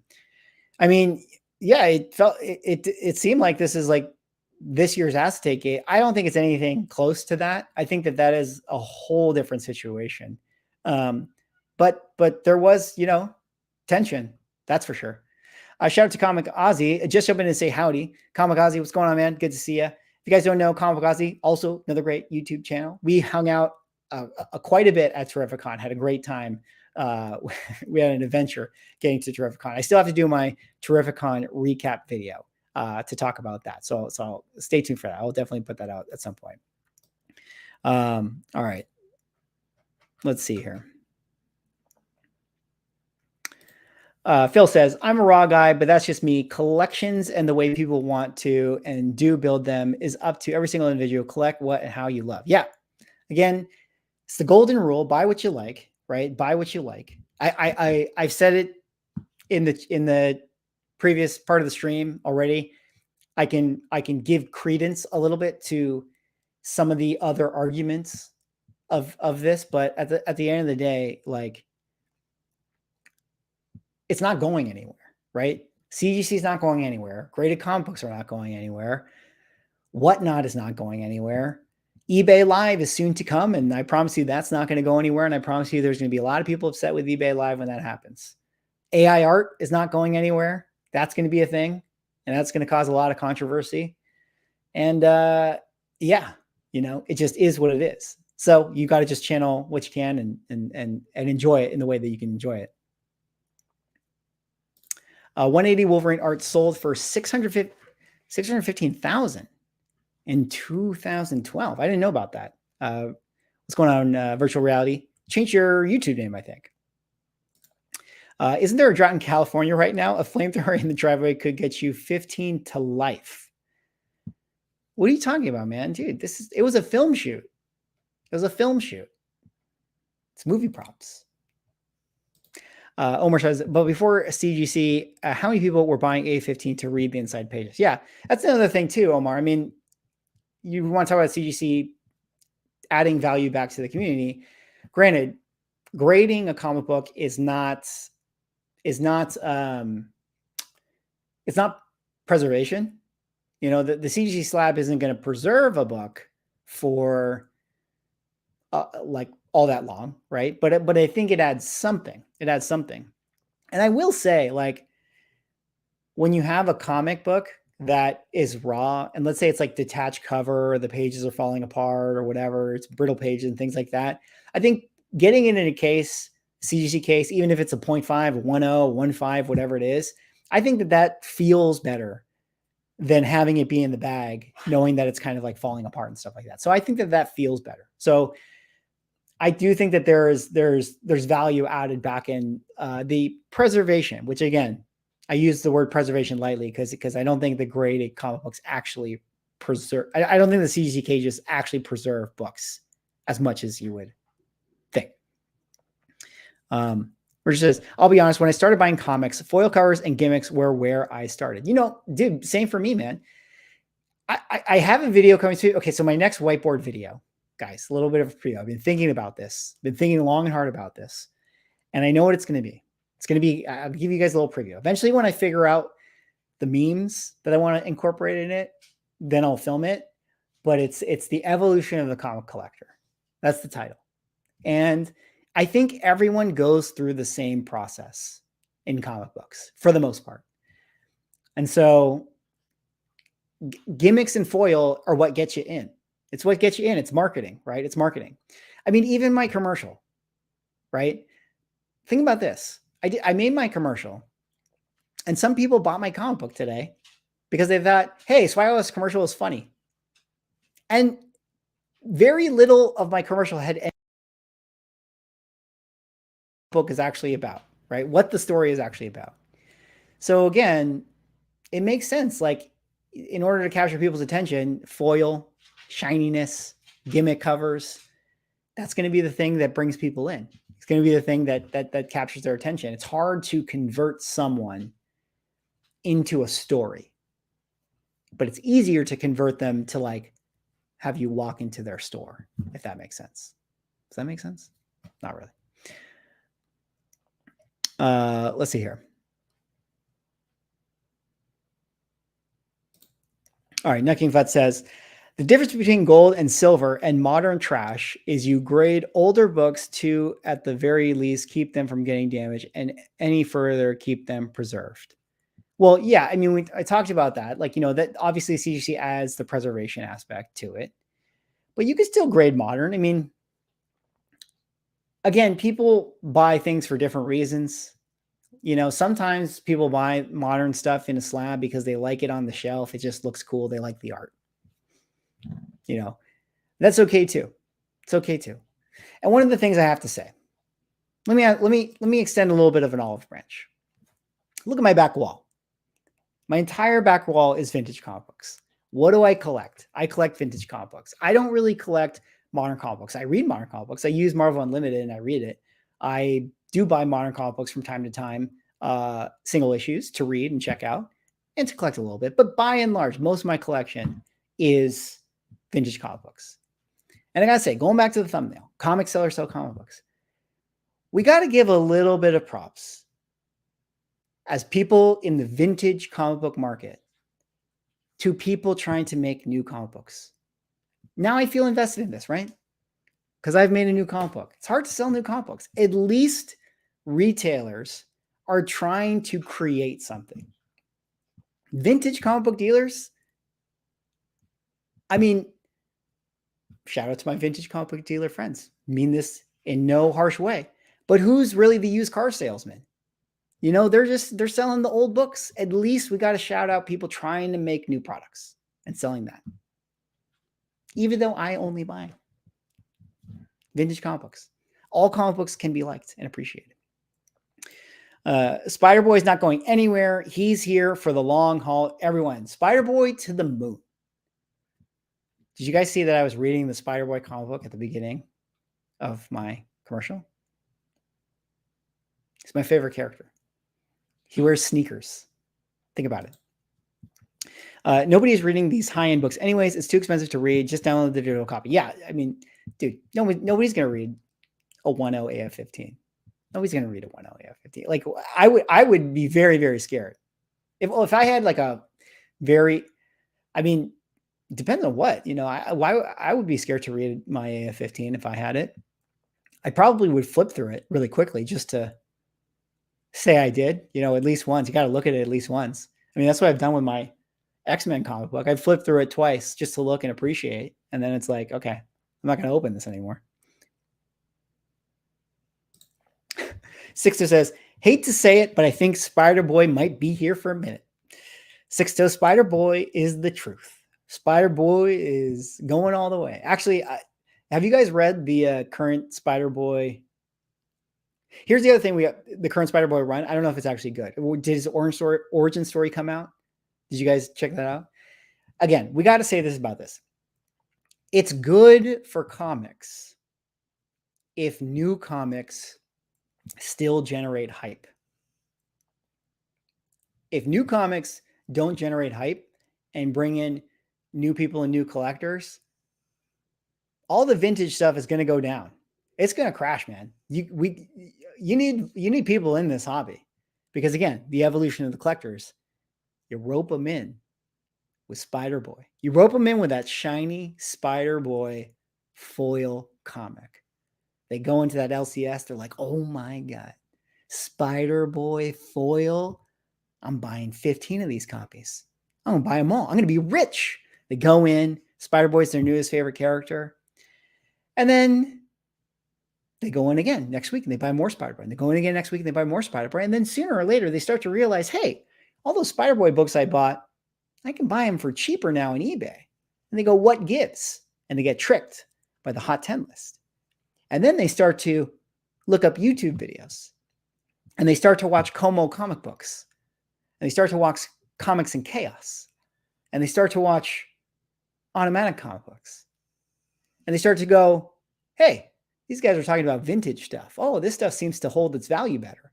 And then they start to buy that stuff and they get into the vintage. And so eventually this new Spider-Boy fan becomes a Frank Frazetta fan and they buy that stuff. And if you don't get the new fan in with a shiny foil gimmick Spider-Boy cover, then that Frazetta comic is going to go down in value. We need new people. We need new people.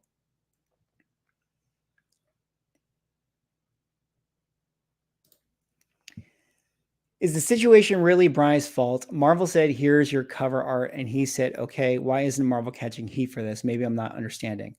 Well, nobody really knows how this transpired. I mean, I tried to say in my video and break it down as much as possible. If nobody knows, you know, who is to, like, where did the break in communication go? Like, it could be that Delato was asked, hey, I need a piece of artwork for a variant cover. And then he sent in his artwork. It could have been that Marvel pulled a piece of artwork out of a database, sent it to BRYS. It could be that BRYS was told, hey, this is old artwork, but you don't, but hey, you can use it. I don't think that was the case, but nobody is really going to know like where the breakdown was. And then I said in my video, I think it mostly falls on Marvel Publishing, because either they have to have a stance on how they feel about sort of reprinted artwork on comic book covers, and they need to be clear about their stance on this. Maybe they're like, hey, we don't care. We're going to reprint whatever we want. And then it's like, okay, at least we know. Or they have to filter this stuff and make sure that doesn't happen again. So I think that Marvel is taking heat, if you would call it heat. Yeah. Doggo wants to leave the room. She's just sleeping now. She was like, oh, we're not going. We're streaming. All right. We'll stay in here. Stay in here.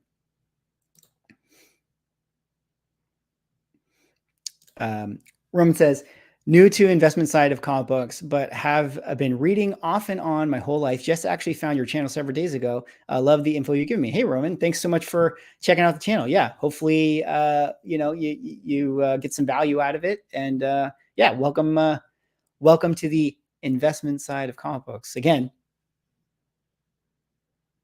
no comic book is recession proof. No matter how many times people tell you comic books are recession proof, they're not. Dan's X-Men comic says, your commercial was out of this world. Hey, Dan, appreciate that. Thanks for watching it, man. I'm glad you like it. No game thoughts. Mickey, how does Spider-Boy sneakers stick to the wall? Dude, these are the questions. These are the questions we must ask ourselves. I don't know. I mean, I read my 2.5 A15. Yeah, but true. I mean, yours is restored. So how much worse can it get?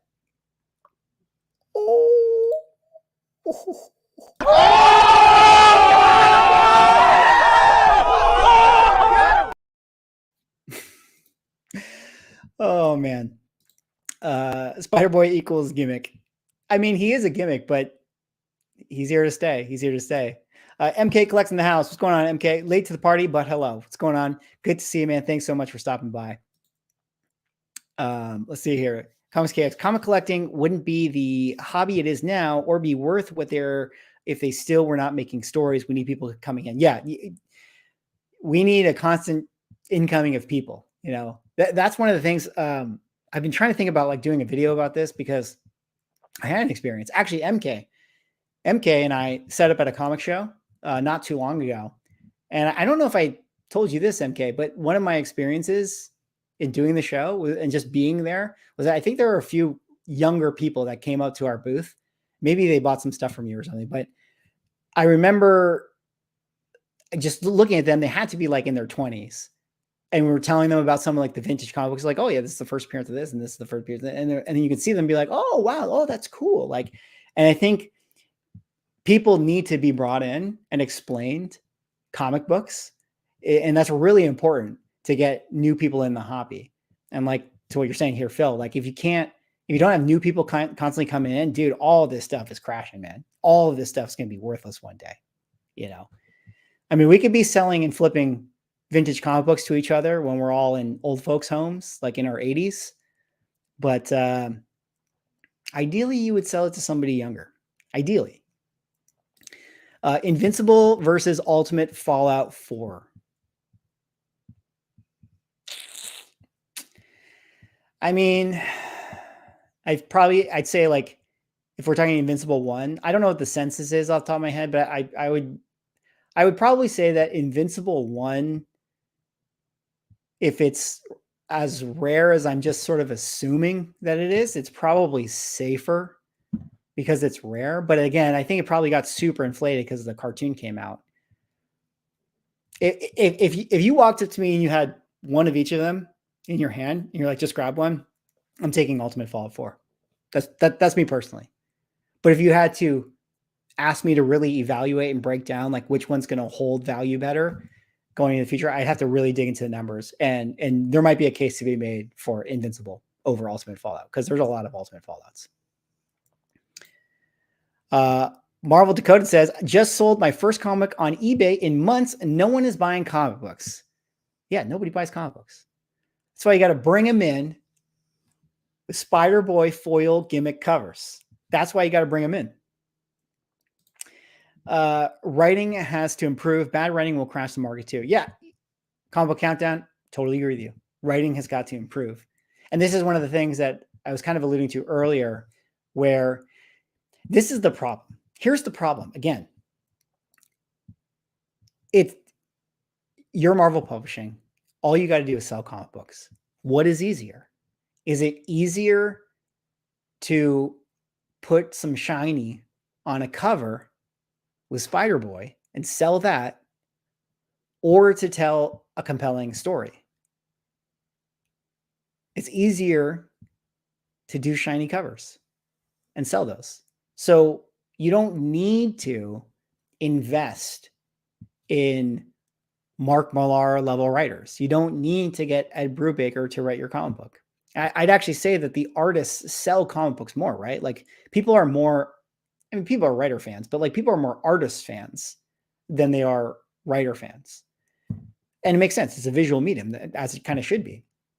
So you just don't need to invest in the writing as much, which is a shame because, and I'm biased, I don't care if a comic book is drawn well. If it's not written well, I'm not going to enjoy reading it. If a comic book has bad art, but it's written well, I can still very much enjoy it. And this might be sacrilegious to say this, but there's a lot of comic books I think of, like, I don't think Saga's art is very good, but Saga is one of the best stories ever, you know?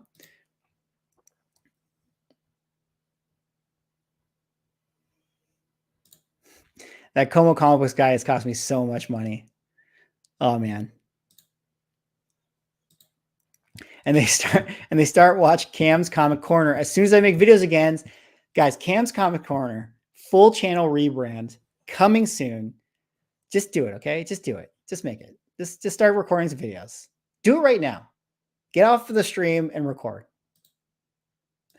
Lirac says, heard the same bad stuff about Miles. He's not the real Spider-Man. I will say, like, I mean, here's the thing. Like, I was having a good conversation at Terrificon.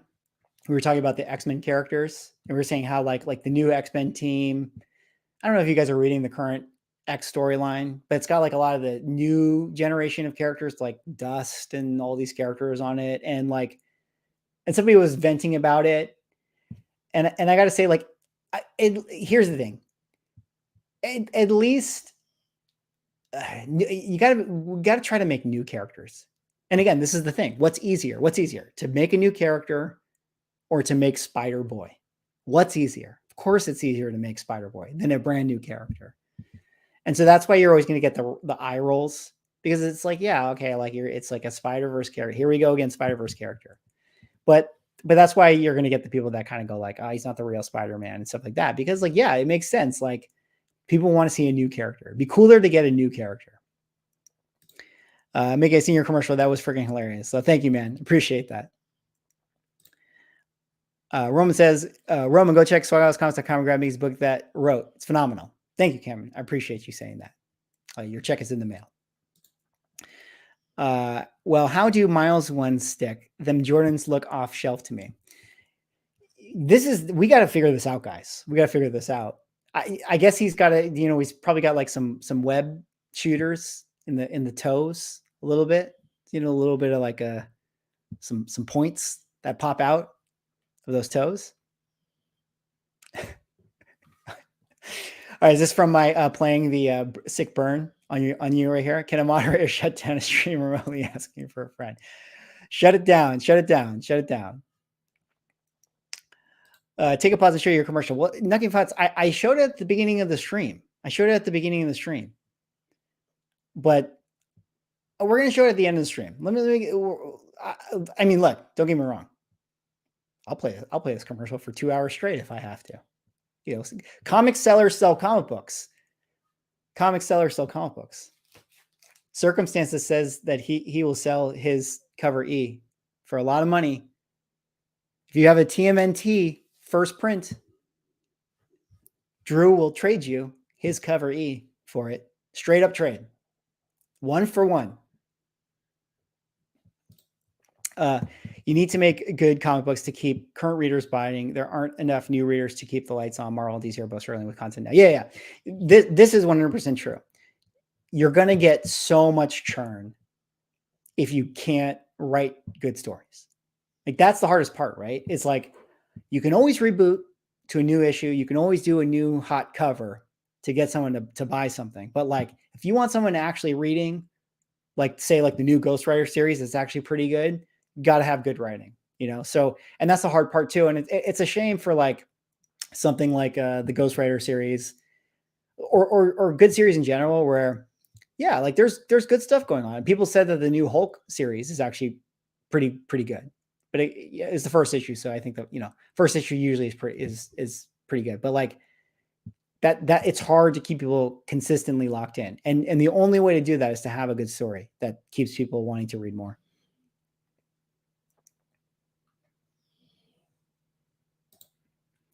It's like the end cap in a retail store. People walk past the aisles until they put something shiny and cheap on the end and be like, maybe I will walk down the aisle now too. Yeah, you got to do it, Business marketing 101, guys. We can't change that kind of stuff. Yeah, just choose lanes. Yeah, yeah, totally. It just is what it is.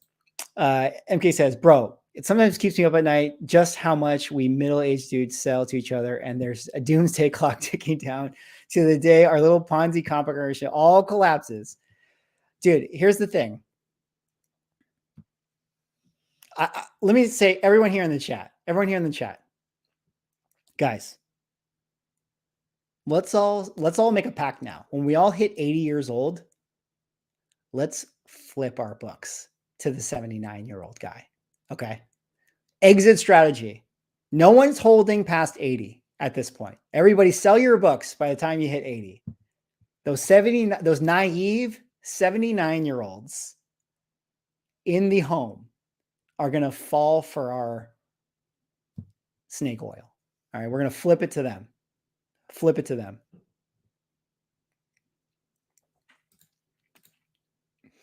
Mickey, please just write ASM. We need some good stories again. Well, if Marvel would just return my phone call. Best writing comics isn't at Marvel or DC. It's in the indies. Yeah, 100%. That's so the case, because, and again, it has to do with what we were talking about, where it's like, what's the incentive? Maybe even like the writers who work at Marvel I'm sure that a lot of them can do great work. But again, it's like, what's the incentive? It's like, my check doesn't change. Marvel's paying me whatever they're paying me. They're paying me this page rate. My deadline is whatever my deadline is. Like, I got whatever, how long to turn this around. But on their indie book, if it's like, say, at Image, and this is my story, then yeah, I'm going to be super invested in it. So that's the problem too. It's like the motivation part too.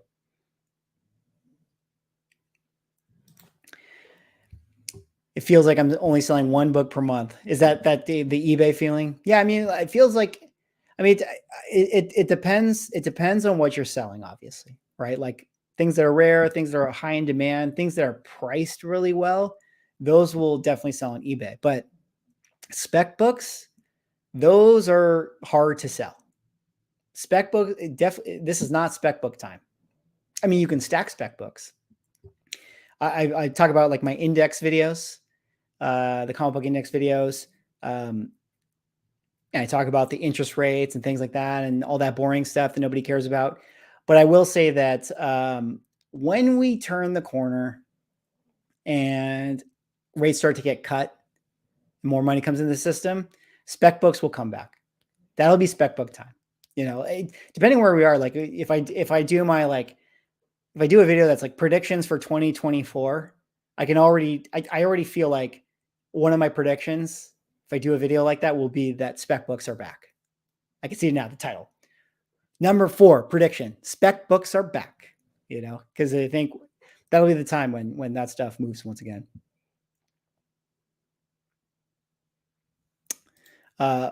Yeah, when Invincible cartoon ends, value will tank. Miles has a long future ahead. Yeah, I mean, that's the thing. Miles is always going to be more relevant to pop culture than Invincible would be because he has the machine of Disney and Marvel behind him. So it really comes down to print count. Like Invincible will have some value if it's really rare and there's holders.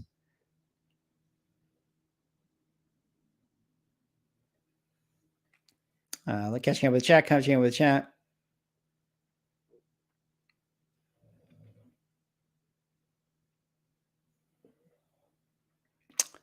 guys are saying good stuff here. Try to see what else I can talk about. 9/8 of Invincible are selling for 1,300, more than 9/8 Ultimate Fallout 4. What's the print count on the Invincible book? That would be a big determining factor for me. The answer to the Sticky Jordan's question is going to be the for Air 2. I mean, that'd be leave it to Hollywood. They might greenlight this. They're gonna be like, dude, Air was successful. People love superhero movies. $1 billion idea right there. You guys ever see there's this really funny comedian who's on Instagram right now, and he does these good reels where it's like it'll be like the pitch room for Transformers, and he comes in as like a caricature of like a coked up CAA agent, and he just comes in and he just spits like all of the stupid Hollywood ideas. So good, so funny.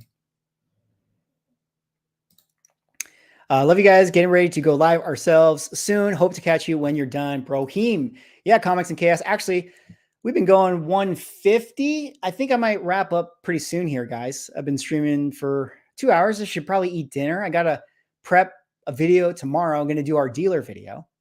And then we gotta pass the airwaves onto Comics and Chaos and stuff. So go check out their show here. So I gotta take care of some of that work. I'm gonna be a couple of other little things. Let me just do a quick little shout out here. If you guys are in the Southern California area, tomorrow, Comics and Cocktails, August 5th from 1 to 8 p.m. I'm gonna be there. I'm gonna be bringing my comic book. It's a cool little one-day show. There's gonna be vintage comic sellers.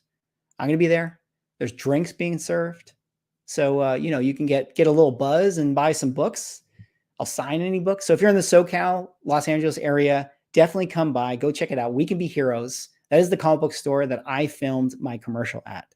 So shout outs to them for having me once again film there. So go check out that show if you're in the area. All right, let me just kind of see what else we got here. You're telling me I got to live to 80 to cash in. Yeah. Nah, Drew. Yeah, 80. I'm totally selling at 79. I fooled all you guys. I'm selling at 79. All right, let's see right here.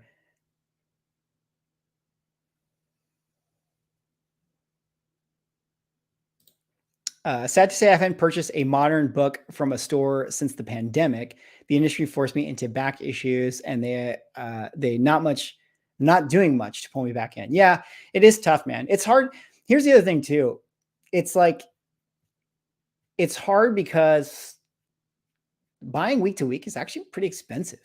And I realize like you could say the same of like, oh, a vintage comic or whatever is expensive too. But the difference is that you know what you're getting when you kind of buy a vintage book. You know, you kind of know like, oh, I like X-Men and I kind of know what I'm going to get if I buy this back issue or whatever. Whereas like the new series, you don't know if you're going to enjoy it.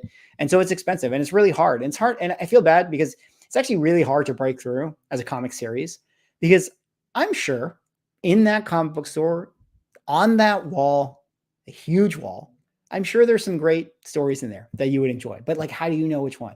So hard to know.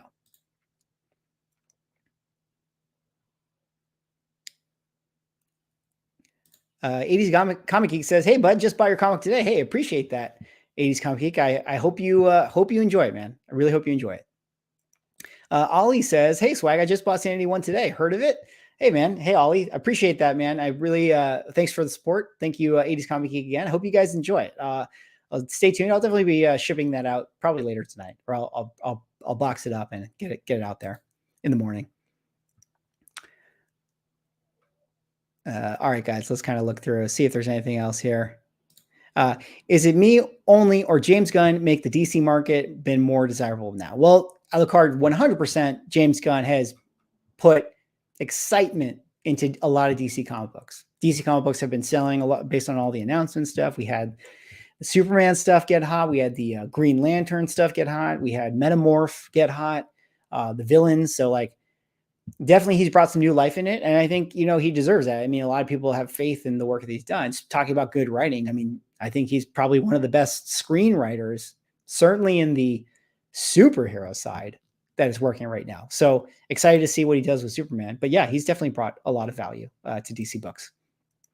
What do you think is a bigger market in terms of annual sales? Vintage CGC collectible comics sold by dealers or new comic book market sold by LCS? What do you think is the bigger market in terms of annual sales? Well, I'll say this. I think that CGC makes way more money slabbing new comic books than slabbing vintage comic books. I wouldn't be surprised if most of their market, 60-70%, is new comic book slabbing. That would be my guess. As far as what's the bigger secondary market, vintage CG collectibles or new comic book market sold by LCS, I think the vintage market is probably bigger. Yeah, I think the vintage market is definitely bigger. But it depends on how we want to like determine it.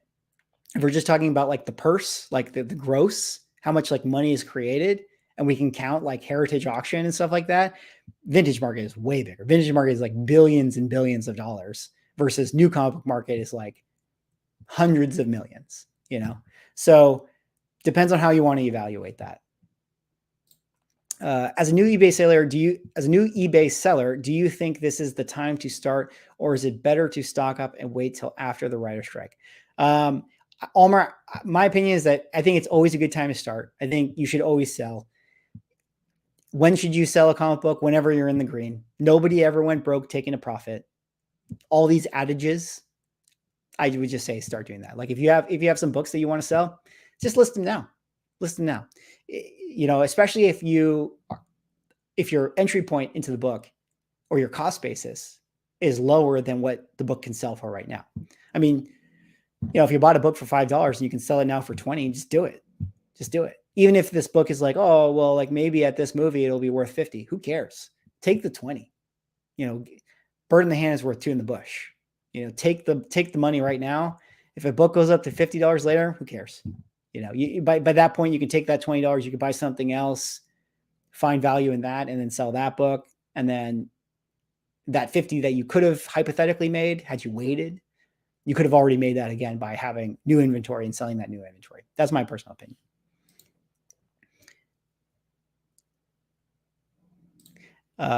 Invincible 1 has 1,500 on the CGC census. I'd have to really do a deep dive and think about it hard to determine which I would go with. UF4 versus Invincible 1. I think personally, I still would go with UF4 because I would like, a lot of my comic book buying and investing, which is like, I'm not the best investor because I buy still what I like. I just don't want to hold the bag on anything I don't like. So I think in that situation where I'm not really trying to buy either of them, I'd rather just own the Miles book personally. I'd like that character more. James Gunn convinced me to buy an Action Comics Comics Spec. Yeah, same.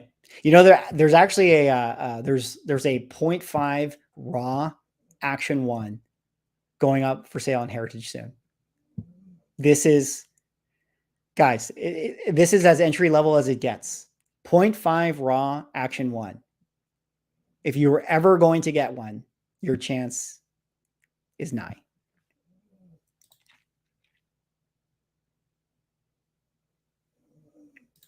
How many Sanity you think they're going to hit 9.8? I don't know, man. I don't know. I hope every single one of them hits 9.8. Although, they were shipped pretty far and there were definitely some damages. All right, guys. I think with that, I've been streaming a couple hours. Appreciate everybody stopping by. It was an interesting conversation, great conversation. Appreciate all you guys' support. Tomorrow, I will probably have my Talk to Dealer video. I think that's always a fun one on the channel. So stay tuned for that one. Of course, I got to do a little bit of a plug once again. Sanity now available on my online store, swagglehousecomics.com. Comic book sellers sell comic books. And also, once again, big shout out to everybody here in this video that you see their name on screen for supporting me, for buying the Kickstarter exclusive Kettner variant. Big shout out to them. Really, really appreciate their support on this. So thank you guys once again. Appreciate you guys all hanging out. So yeah, stay tuned for that video tomorrow. And with that, I'm going to play us out on my Sanity commercial. Thanks so much for hanging. See you guys in the next stream. Hi, I'm Mickey, also known as Swagglehouse from the YouTube channel Swagglehouse Comics and Games, where I talk about the hobby of comics and comic book collecting. And I'm here to tell you that your comic book collection deserves better. What the hell, man? 9/8's gonna have spine ticks. You see, for the last few years, your pull list has been plagued with low-quality printing, overdone gimmick covers, and rare exclusive variants that are rarely exclusive nor varied. But with my new comic series Sanity, Rise of the Occult, a Lovecraftian pulp adventure that pays homage to the detective style of comics from the Golden Age, I promise to subvert your expectations by actually providing you a high-quality comic with a cohesive story in its pages. Yeah, that's right. There's a story behind this cover. You see, Sanity wasn't created by some click of a button on an AI program intended to make the FOMO book of the week. It was done the old-fashioned way, sitting at a desk for weeks on end, developing carpal tunnel and bad posture, and not getting paid a single dollar to do so. I mean, aren't you tired of paying for overpriced foiled variants that publishers have marked up? With my book, you can get yourself a copy, a box of Reynolds wrap with over 75 strips of shiny, and have enough money left over to save up for that grail you've been going after. Dark Hawk One to the moon! And do you really need another book with Power Girl on the cover showing off her massive capes? The problem with those covers is that it requires you to change the bag every 2 days. And have you seen the prices for comic book supplies? That Mylar really adds up. My book only requires one bag. Scrolls. So head on over to SwaggleHouseComics.com and start improving your comic book collection today with a copy of Sanity issue number 1. And be quick. Because when I say my print run is limited, I actually mean it.